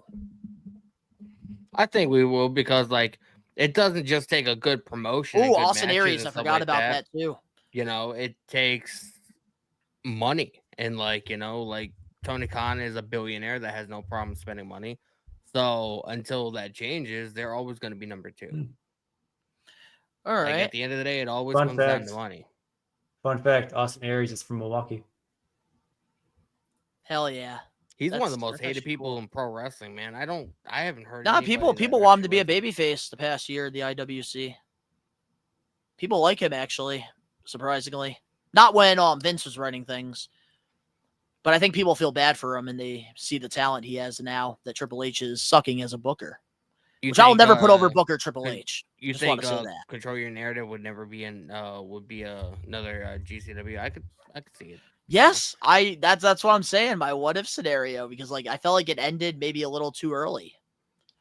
But yeah, this week for the Getting Put Over segment, we put over EC3, and next week is Dan Eddy's turn to pick somebody, past, present, or future. Who are we putting over, Dan? I already know who it is. Should we do it? I know. Don't spoil it. Don't spoil it. I'm not. Should we do a drum roll? No, I'll build it up. I went with somebody who is a female, because we haven't done a female wrestler in a while, and we were just kind of doing during the summer. I picked a current wrestler that is sort of hidden in the background, so she could use a Getting Put Over segment. And I went with somebody who is none other than, now you can do a drum roll, Roxanne Perez. Boom. I do like it. We are going to get a long-term storyline with the whole Judgment Day crumbling and going in shambles. Liv Morgan's back. We haven't talked about Roxanne Perez in sort of like any news segments or favorite TV spot or, highlight. So she needs to be talked about more. And this is not just me, what the kids say, gooning over her nowadays, but like, I think that she needs to get a put over segment because we haven't done her yet. I looked at the list. I've been looking at it the last couple of days actually. And, I think she needs another singles title. She has some in NXT. She's done some in Ring of Honor. So yeah, I was going to say a singles push. I really do, because I know you're a big fan of hers, Dan, and I know like you really watch like WWE and like what they do. Mm-hmm. You really do got to check out some of her Ring of Honor stuff and like some of the indie stuff she did. I'll watch that. WWE. I did watch her NXT stuff when she was. I didn't know about Roxanne Perez until NXT, so I'm looking for. I didn't know. Dude, I thought she's legit. Picked up at one of the tryouts. Yeah. Oh my God. I've been following her career for What was her name on Roxanne Perez? Roxanne Roxy. Yeah, ROX and then dash C, like Roxy. That was one of her early day names. But next week, I like that. So for our Getting Put Over segment, next Wednesday, live, 5 p.m. Eastern Standard Time, we are going to be putting over ROKC, my bad. ROKC. Roxanne Perez. And it's going to be a fun one. Mm-hmm. All right. With that being said, we are finally at the main event topic for this week's episode of the We Are Wrestling podcast. And I just want to say before we get into the main event topic, Daddy, that fucking title looks so ugly on you. Okay, Roman Reigns. Well, our main event topic involves Chris Jericho because we did get some news here about him possibly coming back to WWE. And according to the Wrestling Observer newsletter, WWE has offered Chris Jericho a retirement storyline. And those in WWE have said that's what they'd be interested in. Others expect him to be there early next year, but nothing is confirmed. So I thought that this would be a fun way to kind of fantasy book. How should WWE book Chris Jericho's return? Now that we are getting close to the beginning of 2026, there's been rumor, speculation that Jericho probably makes his return at the Royal Rumble, because that's where we usually do get big names and big returns. So how would you book a Jericho retirement storyline? Well, first of all, if I was Jericho, and it doesn't seem like Jericho is ready to retire. First of all, like, I mean, he's jacked as fuck, and he looks in really good shape for 55. If I haven't even gotten to WWE yet, and they're already being like, "Oh, we're setting up a retirement storyline for you," that would make me fucking not want to sign with them. First of all, I don't think that's a very good look, because Jericho just seems like one of those people that, like, he'll retire when he's good and ready, and it just doesn't seem he's a workaholic, bro. Like, he's always on the road. If he's not wrestling somewhere, he's fucking doing like a concert, or he's doing like, I've Jericho never seen Cruise, him man. exactly. You know what I mean? So, like, I don't know. I mean, if WWE wants him to come in just to have a retirement tour like they're doing for Cena, like, that would not make me want to sign. And, like, we've seen what they did for John Cena, and if they're not even gonna book his retirement tour properly, what makes you think they're gonna do that for Jericho? I will say, man, when it comes to Chris Jericho's like retirement angle, like, I will say when it comes to WWE and AEW does do a better job at like giving people the proper retirement and being able to hang up the boots without like having that itch to get back in the business. Because even Sting, like, they did such a great job with his final run in professional wrestling, and way better than what WWE did for like the 3 matches that we got. So like with Chris Jericho, it does kind of scare me that like he would end his career in WWE, but I feel like it's the right move. I feel like it's the right move too, but like, the guy hasn't even signed a contract, and you're already talking about his retirement. Like, let the dude retire when he wants to fucking retire. Why are you bringing up the retirement right away? Yeah, but we know Jericho, man, he's about to hang the boots up pretty soon. But I do want to hear Dan Eddy's thoughts on this, and like maybe how he would book it. As far as the booking goes, I would probably go something on a similar route of John Cena's retirement tour. Well, first, like, Danny was kind of like alluding to it, like, are we for sure knowing that this is going to be his last like year or so? Is it going to be a year frame for his retirement, or is he retiring? We won't know for sure until like he comes out and says it. But kind of like how AJ Styles did. That is one opponent though that I just thought of. He needs to face his AJ Styles, and that, along with sort of how they did with John Cena and Brock Lesnar, John Cena and Randy Orton, John Cena and CM Punk, kind of just tying the knots on, or closing the stories for that matter on all of his numerous feuds. AJ Styles getting back at him for, saying that he has, soccer mom hair. They can bring back those promos, kind of like how they did with the John Cena pipe bomb, or CM Punk and John Cena pipe bomb. As far as the booking goes, I don't know what his last match will be or what last PLE he will have, because I don't know how long he's going to be in WWE for. But in terms of like the general booking concept, I would have to go with the similar way that the John Cena. Probably not have him be that much of a heel, although people did like him as a heel back then. I wouldn't just have like a 180 switch like they did with John Cena, because it didn't really work with John Cena. So honestly, like, here's how I would book it for Chris Jericho. Jericho has always been known in WWE for the countdown. That's how they debuted him, with like the millennial in 2000. The millennium. The millennium. That's how they built Jericho. And I always remembered like his entrance would break the walls down. They would have the timer. And you know what would be kind of cool as like a little Easter egg? He works 10 matches because usually the countdown is 10. So have him work 10 matches. I know John Cena did the countdown, but that also counted with pretty much appearances. I wouldn't want that with Jericho. I don't want 10 appearances and that's it. I say they should do like 10 matches for Jericho. And that's how they do it. And I think it should be within a year and a half span if they're going to do it. But I want Jericho's matches I don't want them to be random tag matches on Raw or SmackDown or anything. Because what I miss about Chris Jericho is the special attraction, Y2J.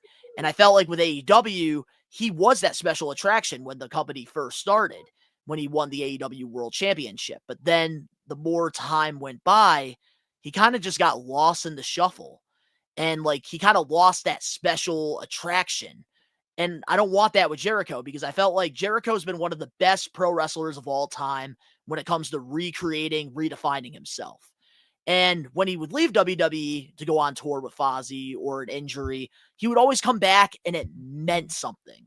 So with Jericho coming back to WWE, I want this retirement run, if it is going to be a retirement run, to mean something.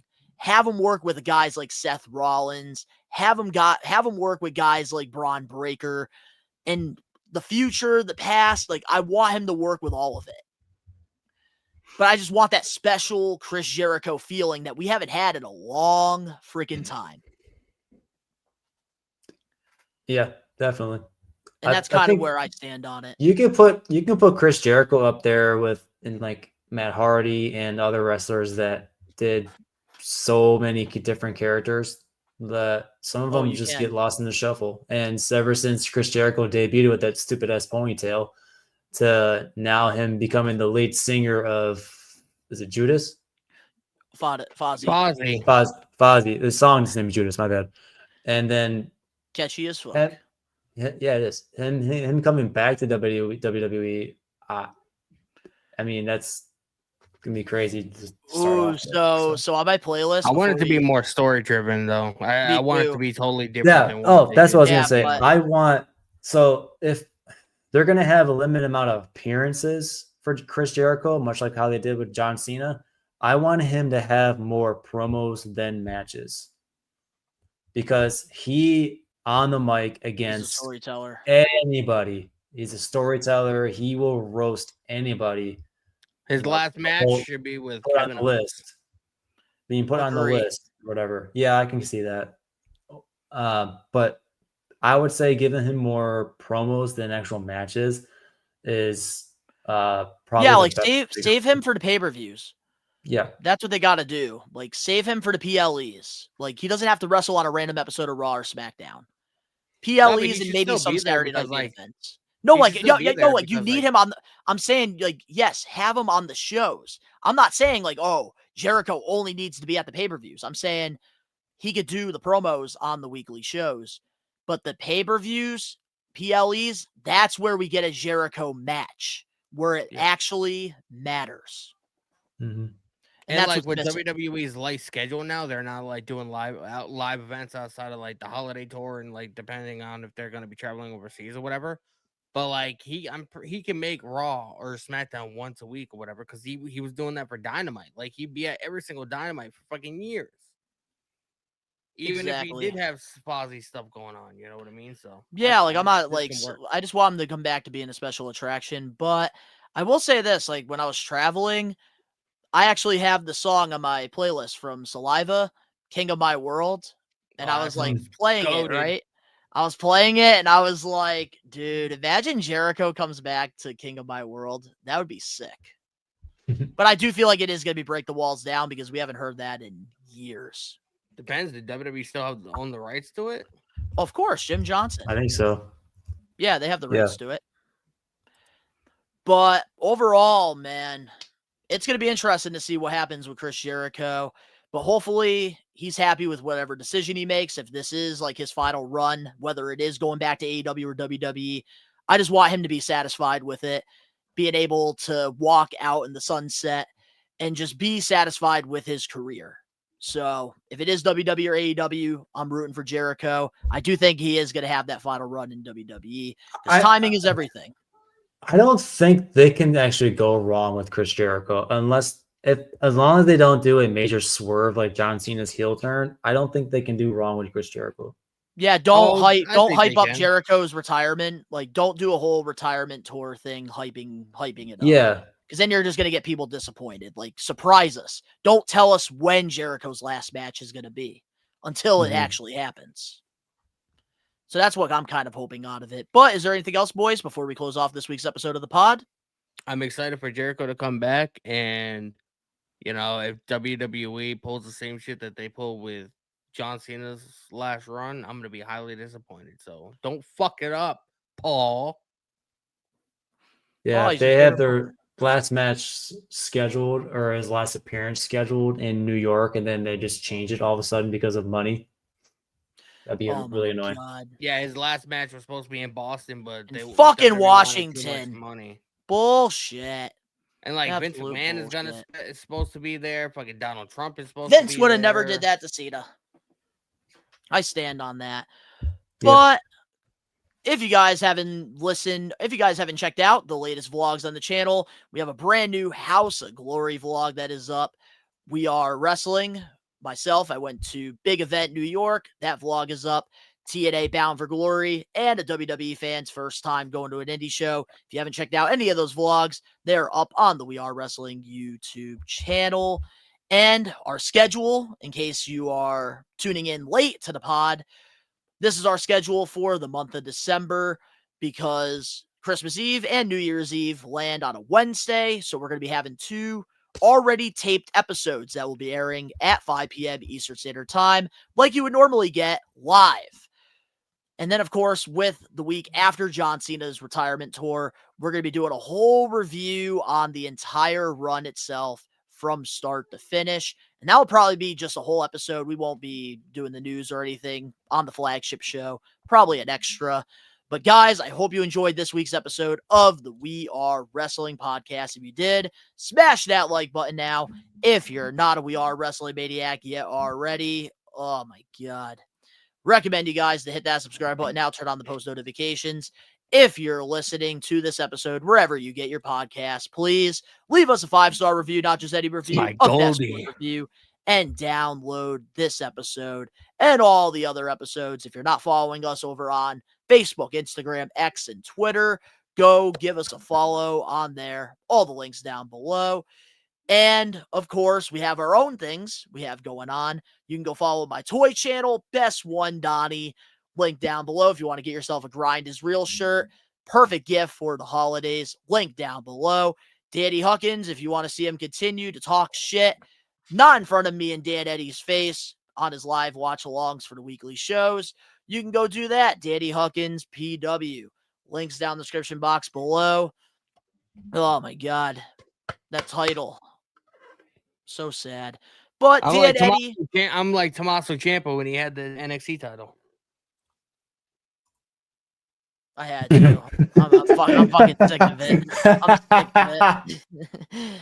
Dan Eddy. Wow.